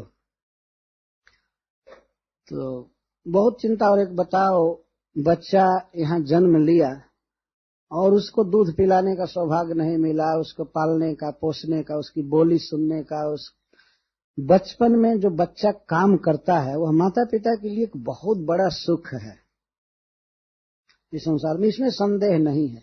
बच्चा जो है निश्चलता की मूर्ति होता है, पूर्ण रूप से माता पिता पर आश्रित रहता है। तो उसको गोद में लेना, उसकी बोली सुनना और उसको खिलाना पिलाना, यह सब एक बहुत बड़ा सुख है, लेकिन वसुदेव जी मन में बहुत दुखी हैं कि मैं अपने पुत्रों को यह सुख नहीं दे पाया, उनको खिलाने का पिलाने का। यद्यपि वे दोनों ऐसे घर में हैं कि उनको कोई कमी नहीं होगी, लेकिन फिर भी पिता का हृदय रो रहा है कि मैं उनको कुछ कर नहीं पाया। ऐसा हुआ कि रखना पड़ा आधी रात के समय। तो फिर ये मान करके संतोष कर रहे हैं, क्या कहा जाए, चित्र कर्मणा, सबका कर्म अलग अलग है। तो उन बच्चों के कर्म में लिखा था कि वे माँ के गर्भ से बाहर होते ही दूसरी जगह रहेंगे, कृष्ण के लिए खासकर। एक बार एक व्यक्ति ने हमसे पूछा था कि महाराज जी, वो जिसके माता पिता जेल में बंद थे और उस लड़के को मारना चाहता था, वो राजा जो जेल में बंद किया था, तो लड़का क्या हुआ है, हमसे पूछा था एक व्यक्ति। मैं तो बहुत प्रसन्न हुआ एक बार कि देखो कृष्ण कथा पूछ रहा है, लेकिन इसके बाद इतना क्रोध आया कि अभी इसको यह भी पता नहीं है कि वो भगवान कृष्ण थे और नंद बाबा के यहाँ गए। वो एक ब्राह्मण था, कथा सुन रहा था, कथा में बैठा था और वो पूछा कि वो बच्चा क्या हुआ महाराज जी। तो मैं कह दिया कि वो तो बाद में आया, कहीं दूसरी जगह भेज दिया गया। हाँ, वो बताया था कि उसका बाप उसको कहीं दूसरी जगह भेज दिया था। तो लड़का जिया कि क्या हुआ। तो मैं कहा हाँ, वो जिया और आकर के शत्रु को मार करके राज दखल कर लिया। तब वो कहता बहुत अच्छा, बहुत अच्छा। तो इस कृष्ण कथा की जिज्ञासा से मुझे बहुत खुशी हुई, लेकिन बाद में मैंने सोचा कि ब्रह्मा जी ब्राह्मण में जन्म दे दिए भूल कर तुम्हारा, अभी तुमको कृष्ण के बारे में ये भी पता नहीं है। तो मैं कहा कि वो तो भगवान थे। भगवान थे, ठीक है, बच गए, अच्छा है, बहुत संवेदना हो रही। तो वसुदेव जी को इस प्रकार चिंता लगी हुई थी अपने पुत्रों की, और पूछ रहे थे, बहुत दुखी थे वास्तव में। और सारा दुख तो भूल चुके थे, वो दुख नहीं थे, केवल अपना 8वां बच्चा यदि सुरक्षित रहे तो कोई बात नहीं, उसी की चिंता लगी हुई थी। तो कहते वो घेन व्यूहमाना नाम प्लवा नाम स्रोतसो जथा, जैसे स्रोतसह, स्रोत नदी की धारा में पड़े हुए प्लवा नाम, प्लवंती थी प्लवा, जो तैरे पानी में ऊपर ही टंग करके चले, उसको प्लव कहते हैं। जैसे काष्ठ, तृण, सबसे पत्थर डाल दिए जाने पर वो डूब जाता है, लेकिन कुछ ऐसी चीजें होती है जो प्लव, जो तैरती है। तो नदी की धारा में पड़े हुए जैसे तृण, काष्ठ आदि बहते रहते हैं, लेकिन धारा के अधीन उनकी स्थिति है। धारा के कारण कभी वो मिलते हैं और कभी बिछुड़ जाते हैं। तो इस तरह से कर्म प्रवाह में, काल प्रवाह में सभी प्राणी पड़े हुए हैं भैया, और कब किससे भेंट होगी, कब किससे नहीं होगी, कुछ भी निश्चित नहीं है। तो आज आपको भगवान ने या काल प्रवाह कही आपको लाकर मथुरा में उपस्थित किया, और मैं भी अभी केवल 5 दिन हुआ भैया जो मैं जेल से बाहर आया। यदि आप आए होते मथुरा और मैं कारागृह में होता तब भी भेंट नहीं हुई होती। यदि मैं बाहर होता और आप नहीं आए होते, या उस समय जब मैं कारागृह में था और आए भी होते तो हमसे तो भेंट नहीं हुई होती। और वैसे तुम्हें बाहर से भी आपसे भेंट नहीं कर सकता। मुझे इतना भय लगता है, जब मेरे बच्चों को मार रहा था तो मुझे बहुत भय लगता था आपके बच्चे को भी मारेगा। तो आपको अब तक बच्चा नहीं हुआ, अच्छा हुआ, नहीं तो मार दिया होता पहले पता लगा करके। ये तो अब बच्चा हुआ है आपको, ये बहुत भाग्य की बात है। वो बच्चा ठीक से है ना? वसुदेव जी पूछ नहीं पा रहे, लेकिन मैं बिना पूछे नहीं रह सकता। वसुदेव जी नहीं पूछ रहे हैं, पत्थर का कलेजा करके और सावधान है, कृष्ण के विषय में नहीं पूछ रहे हैं, लेकिन प्रकारांतर से पूछ रहे हैं। कच्चित पश्यव्यम निर्जम भूरियम्बु तृणविरुद्धम बृहद वनम तदधुना जत्रा से तुम सुहृदवृत। अब पूछ रहे हैं कि वो बृहद वन जत्र त्वम सुहृदवृत आसे, बृहद वन में निवास कर रहे, महावन में। सुना है क्या, वो तो देख करके आए हैं। उनको पूरा भगवान ने पता बताया था कि जमुना पार करेंगे तो इतनी दूर पर पड़ता है, आप उसे बाएं मुड़िएगा दाएं मुड़िएगा, यहाँ नंद भवन मिलेगा, जाकर के उस जोग माया को उठा कर लाइएगा, हमको रख दीजिएगा। प्रचोदिता शब्द आया था, तो प्र का अर्थ यही है, ततश्च शौर्य भगवत प्रचोदिता। खूब अच्छा से भगवान ने बताया था। जब बताने वाला भगवान है तो क्या कमी रह सकती, सर्वज्ञ। आप जब जमुना पार करेंगे तो उसके बाद इधर जाइएगा उधर जाइएगा, ये चौराहा पड़ेगा, वहां से बाएं मुड़ जाइएगा, फिर नंद भवन मिलेगा, उसमें जसोदा का कक्ष यहाँ पड़ेगा, सब कुछ पता है। तो कहते हैं जहां आप हैं, तो पहली बात बता रहे हैं सुहृदवृत। एक समाचार पूछ रहे हैं, आप अपने समस्त सुहृदों के साथ हैं ना। आदमी अपने सुहृदों के साथ कब नहीं रहता है, जब कोई विपत्ति पड़ जाती है या कोई विशेष अर्जेंट काम लग जाता है तो उसको जाना पड़ता है। लेकिन आप अपने सुहृदों के साथ हैं, इसका मतलब सुख में है, वो लोग भी सुख में हैं, आप भी सुख में हैं। तो जिस महावन में आप रह रहे हैं वो पशव्य है ना, पशु हित कर्म पशव्य, पशुओं का हित करने वाला है ना। पशुओं के लिए घास चाहिए और पानी चाहिए और सुखद वातावरण चाहिए, हवा आदि ठीक से, पशव्य कहना। तो वसुदेव जी इसलिए पूछ रहे हैं कि यदि ब्रजमंडल ठीक से होगा, गौएं सुखी होंगी, तो गौओं का दूध पीती होंगी माँ जसोदा, जसोदा पीती होगी गौओं का दूध, और जसोदा के दूध को मेरा बच्चा पीता होगा तो ठीक होगा। इसलिए पहले गौओं के समाचार पूछ रहे हैं। सब ठीक होगा तो बच्चा ठीक होगा ही, पूछना क्या है। ऐसे भी नहीं पूछ सकते, लेकिन एक अनुमान से पहुंचते हैं कि कचित पशव्यम निरुजम, वह बृहद वन महावन पशुओं के लिए अनुकूल है ना, और निरुजम, और वहां कोई रोग तो नहीं है ना, बीमारी तो नहीं है ना। कभी कभी गांव में अकस्मात बीमारी हो जाती है, परेशानी हो जाती है, तो अनिष्टा संकीनी बंधु हृदयानी ऐसे कालिदास ने लिखा है कि बंधुओं का जो हृदय होता है वो अनिष्ट की आशंका से भरा होता है। कुछ हो या न हो, लेकिन अनिष्ट की आशंका भरी रहती है। तो वसुदेव जी पूछ रहे हैं कि गोकुल में महावन में कोई बीमारी नहीं चल रही है ना, कोई रोग नहीं है ना, कोई उपद्रव नहीं है ना। निरुजम, यह नी दीर्घिकार से लिखा जाएगा निरुजम, लेकिन श्रीधर स्वामी जी कहते हैं हरसत्वम छंदानुरोधात, छंद को बैठाने के लिए, कविता को बैठाने के लिए हर्ष विकार का प्रयोग किया गया निरुजम, नहीं तो निरुजम रहे। कचित पशव्यम निरुजम भूरियम्बु तृण विरुद्धम, भूरी अम्बु भूरी तृण भूरी विरुद्धम।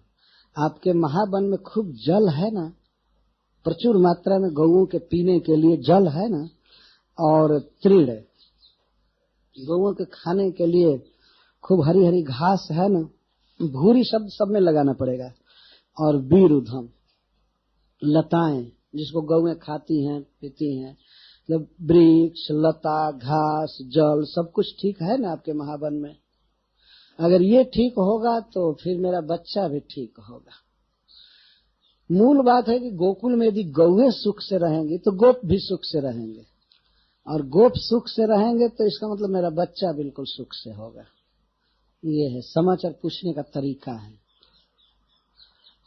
तो आप सुख से न भ्रातर्मम सुत कच्चिन मात्रा सह भवद ब्रजे, हे भैया भवद ब्रजे, आपके ब्रज में, नंद ब्रज में मेरा पुत्र सुख से है ना, या है ना, कहीं दूसरी जगह तो नहीं गया है ना। ऐसा तो नहीं है कि कंस के भय से आप हमारे बच्चे को उसके माँ के साथ कहीं और तो नहीं भेज दिए। रोहिणी के विषय में पूछ रहे हैं और बलराम जी के विषय में।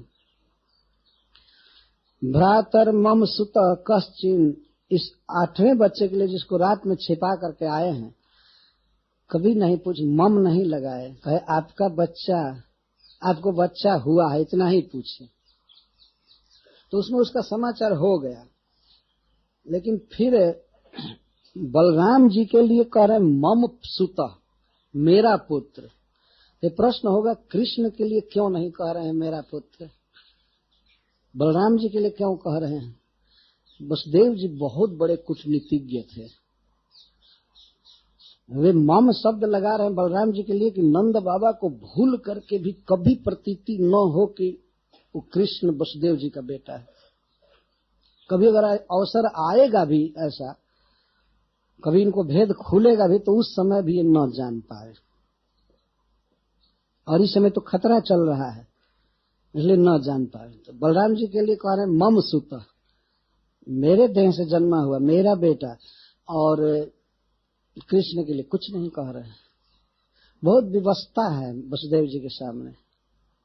तो कुछ बातों को छिपाने के लिए कि अगर बलराम को मम सुतः कहूंगा तो उसको तो अपने आप समझेंगे इनका पुत्र नहीं। आगे के लिए अभी तो नंद बाबा के सामने कोई प्रश्न नहीं था कि वो वसुदेव जी का पुत्र है, वो तो उनका पुत्र है ही।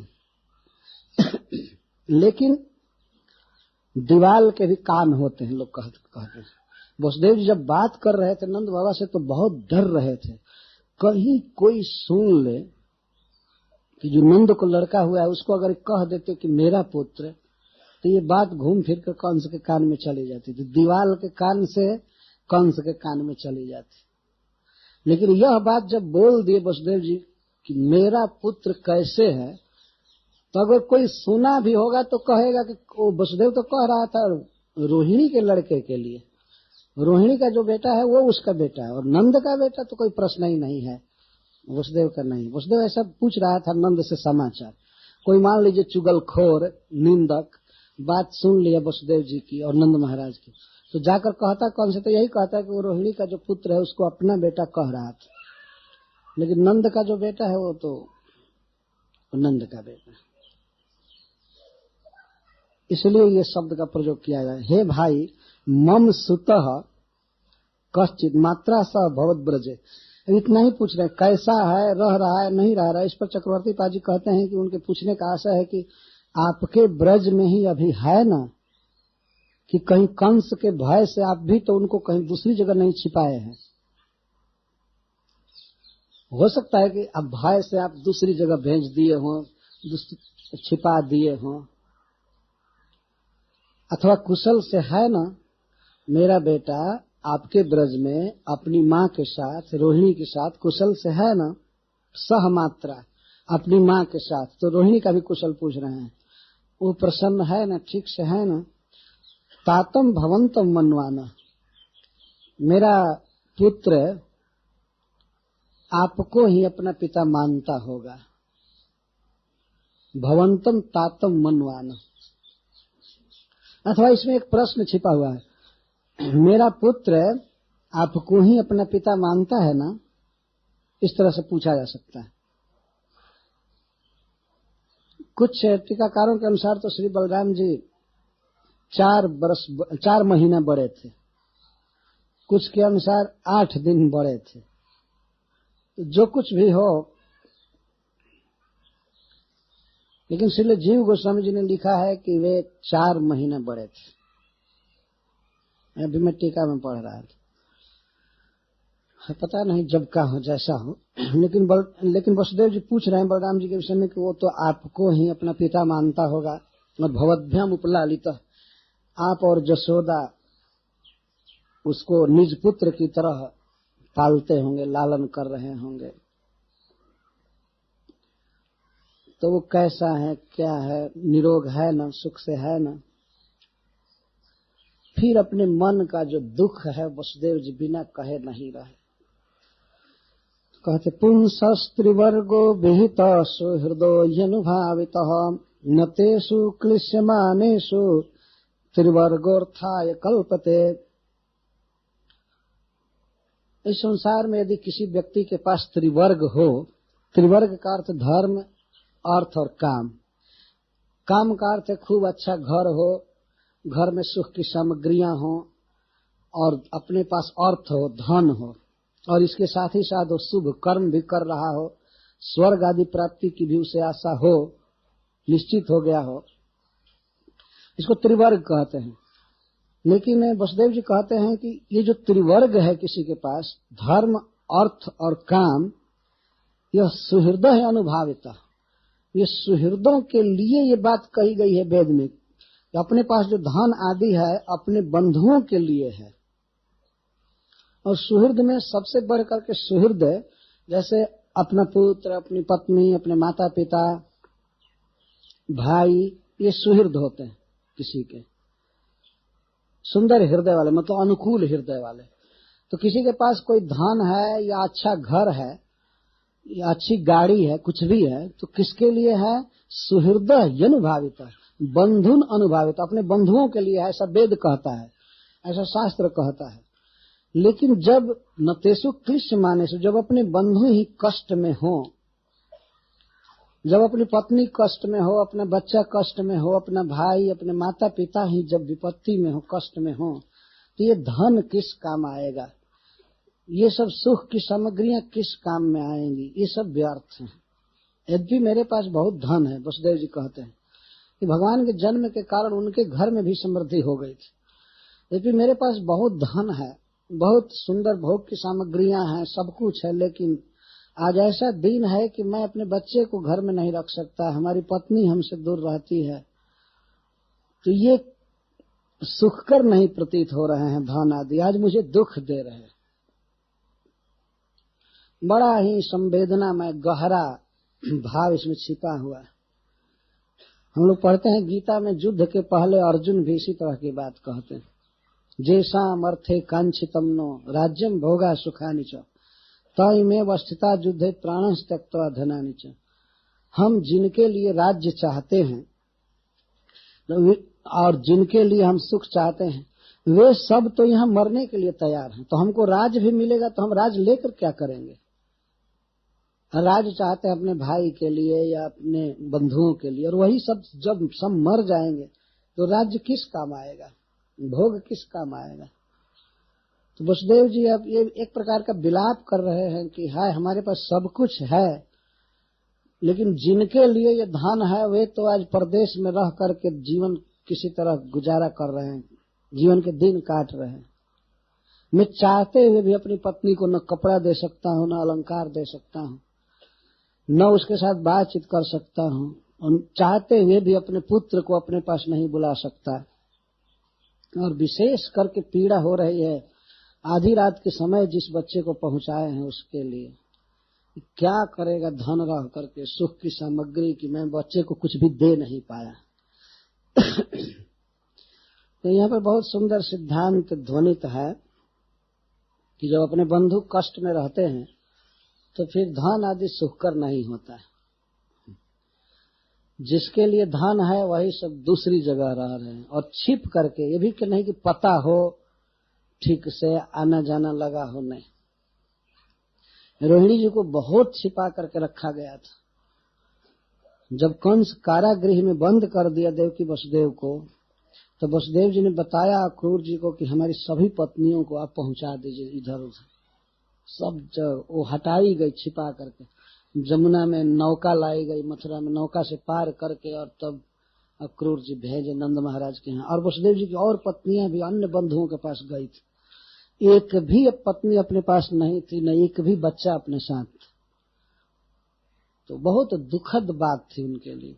उसी को कह रहे हैं कि पुंसः पुरुष का, मनुष्य का त्रिवर्ग सुहृदय अनुभावित विहित, जब अपने बंधुओं के उपयोग में आता है त्रिवर्ग, तब वो विहित शास्त्रानुमोदित है या युक्त, तो ठीक है।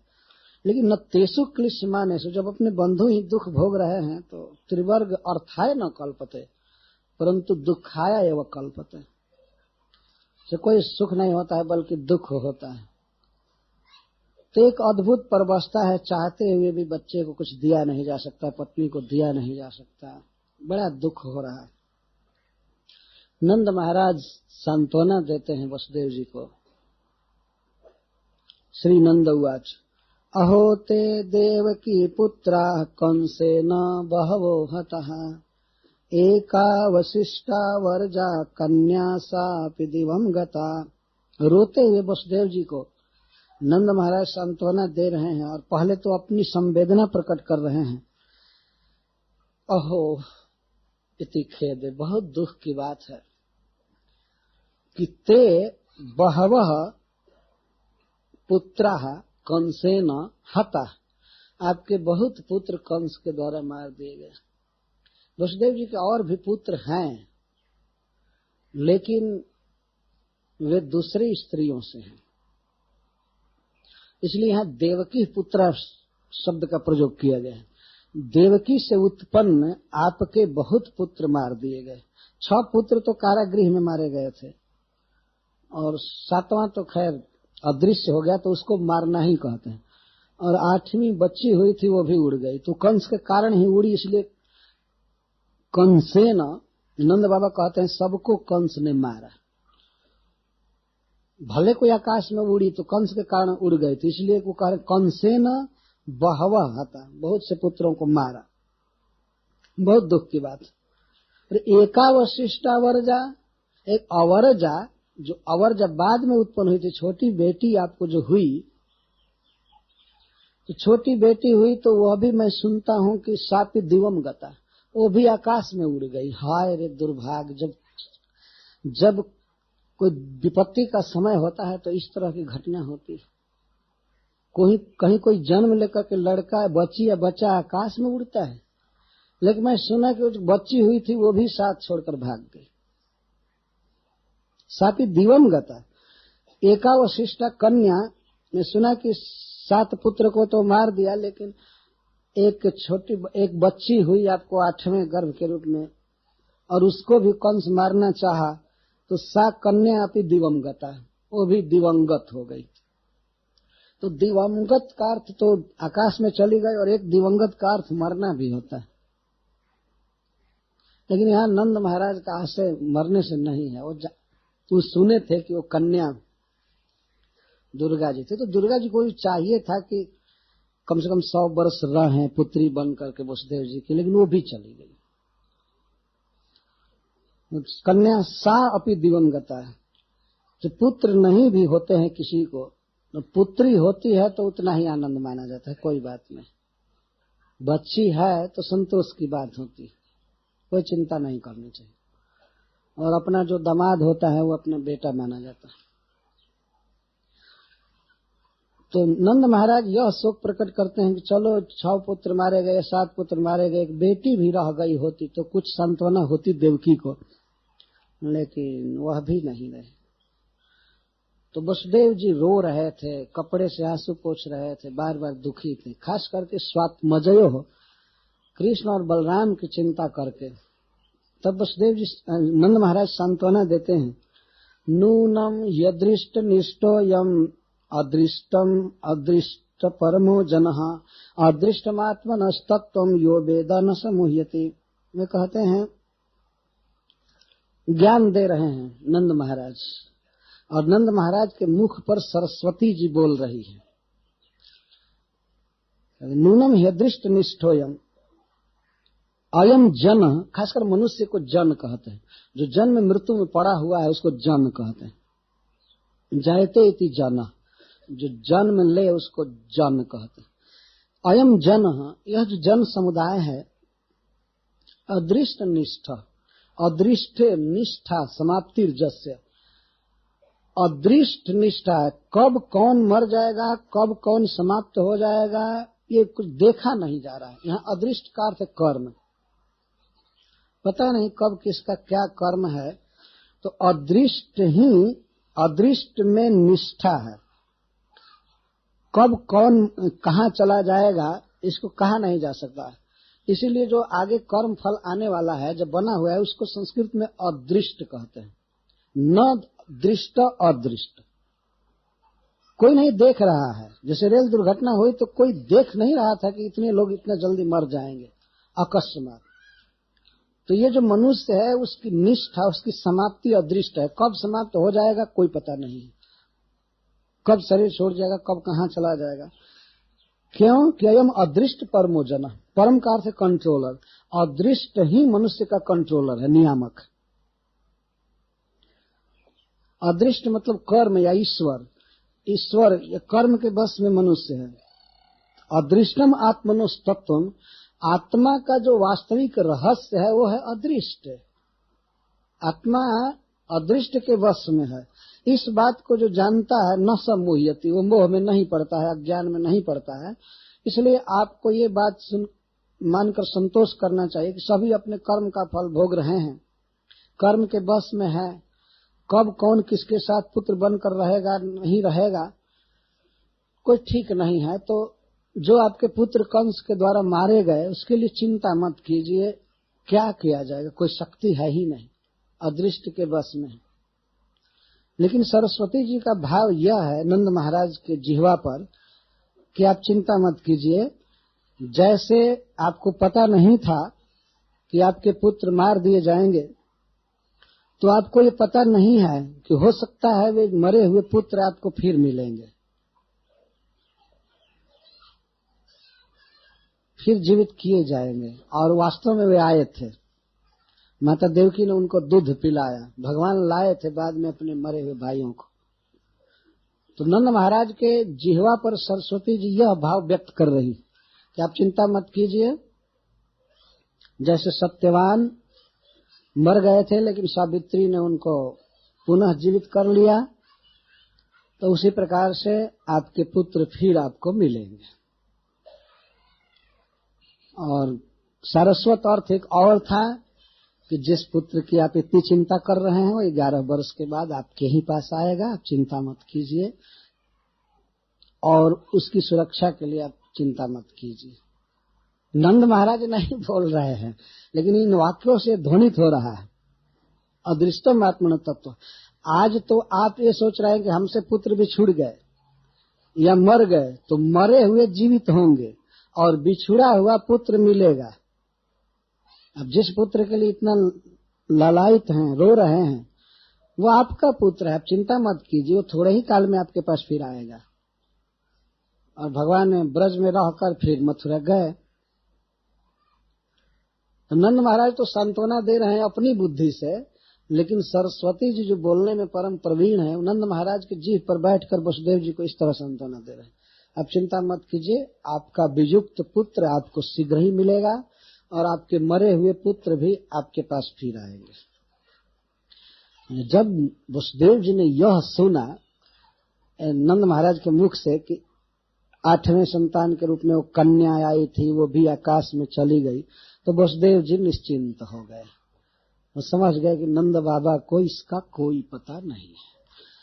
तब वे कहते हैं कि आप जितना जल्दी हो गोकुल जाइए। ये आश्वस्त हो गए कि कोई बात नहीं, पता नहीं है। तो अपने बच्चे की रक्षा की चिंता थी। और मथुरा में जो कंस अपने मंत्रियों के साथ सभा किया था, तो प्रस्ताव डाला गया था कि बच्चों की हत्या की जाएगी, मंत्रियों ने कहा था, और कंस का आदेश हो गया था। वसुदेव जी को इसका पता हो गया था, इसीलिए वे नंद बाबा से कहे, करो वै वार्षिको दत्त राज्ञे दृष्टा वयम चवः। राज्ञे राजा के प्रति आपने वार्षिक कर दे दिया और हमसे भेंट हो ही गई। आप जितना जल्दी हो गोकुल जाइए। ब्रज के रक्षक, ब्रजपति, ब्रज के राजा यहाँ आए हैं और ब्रज में कोई राक्षस पहुंच जाएगा तो हो सकता है हमारे बच्चे का अनिष्ट हो, उसको मार दे, इसलिए ब्रजराज को यहाँ से भेजना है जल्दी। ये रहेंगे तो बचा लेंगे। वसुदेव जी ने ये सोचा। हरीश्वरी जी एक भाव लिखे हैं कि अभी कह रहे थे कि दुर्लभम प्रिय दर्शनम, प्रिय का दर्शन बहुत दुर्लभ है, और कहते थे मेरा पुनर्जन्म हुआ है, तो इनको और कम से कम रुकना चाहिए था नंद बाबा के साथ। इतना जल्दी भेजने क्यों लगे? वे कहते हैं कि यदि भविष्य में बहुत बड़ा सुख मिलने वाला हो तो तत्काल के थोड़े से सुख को त्याग देना चाहिए, बुद्धिमान आदमी का कर्तव्य। यदि उसको थोड़ा सुख त्यागना पड़े और भविष्य में बहुत बड़ा सुख मिलता हो तो उसको त्याग देना चाहिए। तो वसुदेव जी ने सोचा कि यदि बेटा जीवित रहेगा, जिसको मैं देखा हूं, जो साक्षात भगवान है, पहले चतुर्भुज रूप देखे थे, और उसी पुत्र को गोद में रखने के कारण द्वार खुल गए, जमुना सूख गई, या जो कुछ हुआ, हथकड़ी बड़ी टूट गई, तो ये सब भाव आ रहे थे हृदय में। ऐसा पुत्र यदि जीवित रह गया, सुखी रहेगा, तो बहुत सुख मिलेगा, बहुत सुख मिलेगा। असली सुख मेरा बेटा है, इसलिए इस प्रिय के मिलन का जो सुख है इसको भले थोड़े काल के लिए रोक दूं, नंद महाराज के विरह का दुख सह लूं, फिर पुत्र का मुख देखूंगा तो ये सारा वसूल हो जाएगा। नंद महाराज के विरह का जो दुख है वो सारा सब कुछ भूल जाऊंगा। इसलिए तत्काल का शायद नंद महाराज अभी और प्रवचन किए होते, क्योंकि इसके बीच में देख रहे हैं श्री शुक उवाच नहीं है। नंद महाराज अभी बोलना चालू किए, वसुदेव जी को समझाना चालू किए। वे जानते थे कि वसुदेव जी बहुत शोक में हैं कि 8वीं लड़की उड़ गई तो ये हो गई। उनको पता नहीं था कि वसुदेव जी कितना आनंद में हैं अपने पुत्र को सुरक्षित पहुंचा करके। तो शायद वसुदेव जी ने सोचा कि अब ये बहुत बहुत इतिहास कहकर मेरा शोक दूर करेंगे, ये करेंगे। हमको शोक है ही नहीं, इनको तो केवल चिंता थी अपने बच्चे की रक्षा की। तो बीच में ही श्री शुक उवाच न कह करके सीधा श्री वसुदेव उवाच वेदव्यास देव जी कहते हैं। नहीं तो जब वेदव्यास जी बोलते हैं तो कहते श्री शुक उवाच, सुखदेव ने कहा। तो इसका मतलब नंद महाराज की बात पूरी हो गई होती तब श्री शुक उवाच होता है, परंतु पूरी नहीं हुई, अभी तो केवल प्रारंभ किए। तब तक वसुदेव जी ने कहा कि अच्छा तो आप कर दे चुके वार्षिक और हमसे भेंट हो ही गई, अब ब्रज में बहुत उत्पात चालू हो गए हैं, आप जितना जल्दी हो यहाँ से चले जाइए। यह है कृष्ण के प्रति अपार ममता। हरीश्वरी जी इस पर लिखते हैं, वे कहते हैं जानन जगत पतिरयम खलनाशकश्च श्रीकांत इत अनुभवादपि तत्व दृष्टया, लेकिन आनर्द जत तदवनाय सनंदमस्मात् मन्ने ममत्व शरणिर भुवि दुर्विलंघ्या। वसुदेव जी जानते हैं कि कृष्ण जगतपति, जगत की रक्षा करने के लिए अवतार लिए, खलनाशकश्च और खलों का नाश करने वाले। ये जानते हैं इस बात को कि ये भगवान है, सारे संसार का पालन करते हैं, लेकिन ये जानते हुए भी और यह जानते हुए कि वे श्रीपति हैं, श्री जी के पति हैं, भगवान हैं, फिर भी बस नंद महाराज को भेज रहे हैं उनकी रक्षा के लिए, उस पुत्र की रक्षा के लिए भेज रहे हैं। तो हरीश्वरी जी कहते हैं निश्चित है भैया इस संसार में कोई कितना भी ज्ञानी हो जाए, लेकिन जो ममता होती है वो छूटनी कठिन है बच्चे के प्रति। मतलब वसुदेव जी की ममता की प्रशंसा कर रहे हैं, धन्य है वसुदेव जी। इतना सब जानने के बाद भी कृष्ण के रक्षा की इतनी चिंता है, अद्भुत ममता है कृष्ण में इनकी। और वो भी किसके द्वारा रक्षा चाहते हैं? जगत पालन करने वाले भगवान की रक्षा ब्रजपति से कराना चाहते। जाइए, और इनकी शक्ति होती तो ये स्वयं ही चले गए होते वहां ब्रज में जाकर बच्चे को देखते रक्षा करते, लेकिन ये तो जा नहीं सकते, तो भेज रहे हैं। तो मन्ने ममत्व सरणी ही भुवि दुर्विलंघ्या।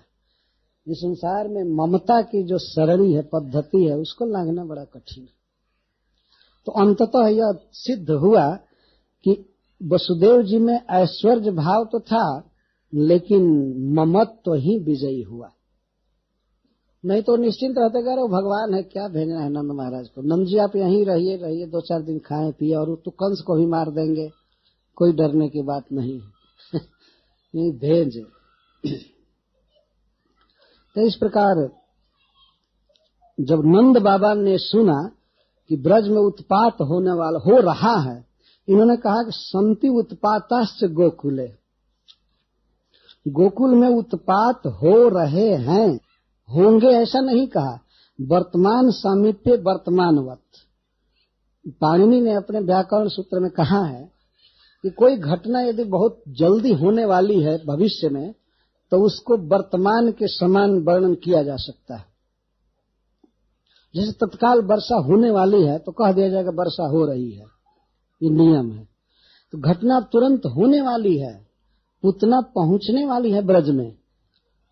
इसी से वसुदेव जी कहते हैं, वे नहीं जानते थे कि पूतना जाने वाली है, लेकिन ये जानते थे कि कंस बच्चों की हत्या का प्लान कर चुका है, अतः ब्रज में भी कोई न कोई असुर भेजा जाएगा।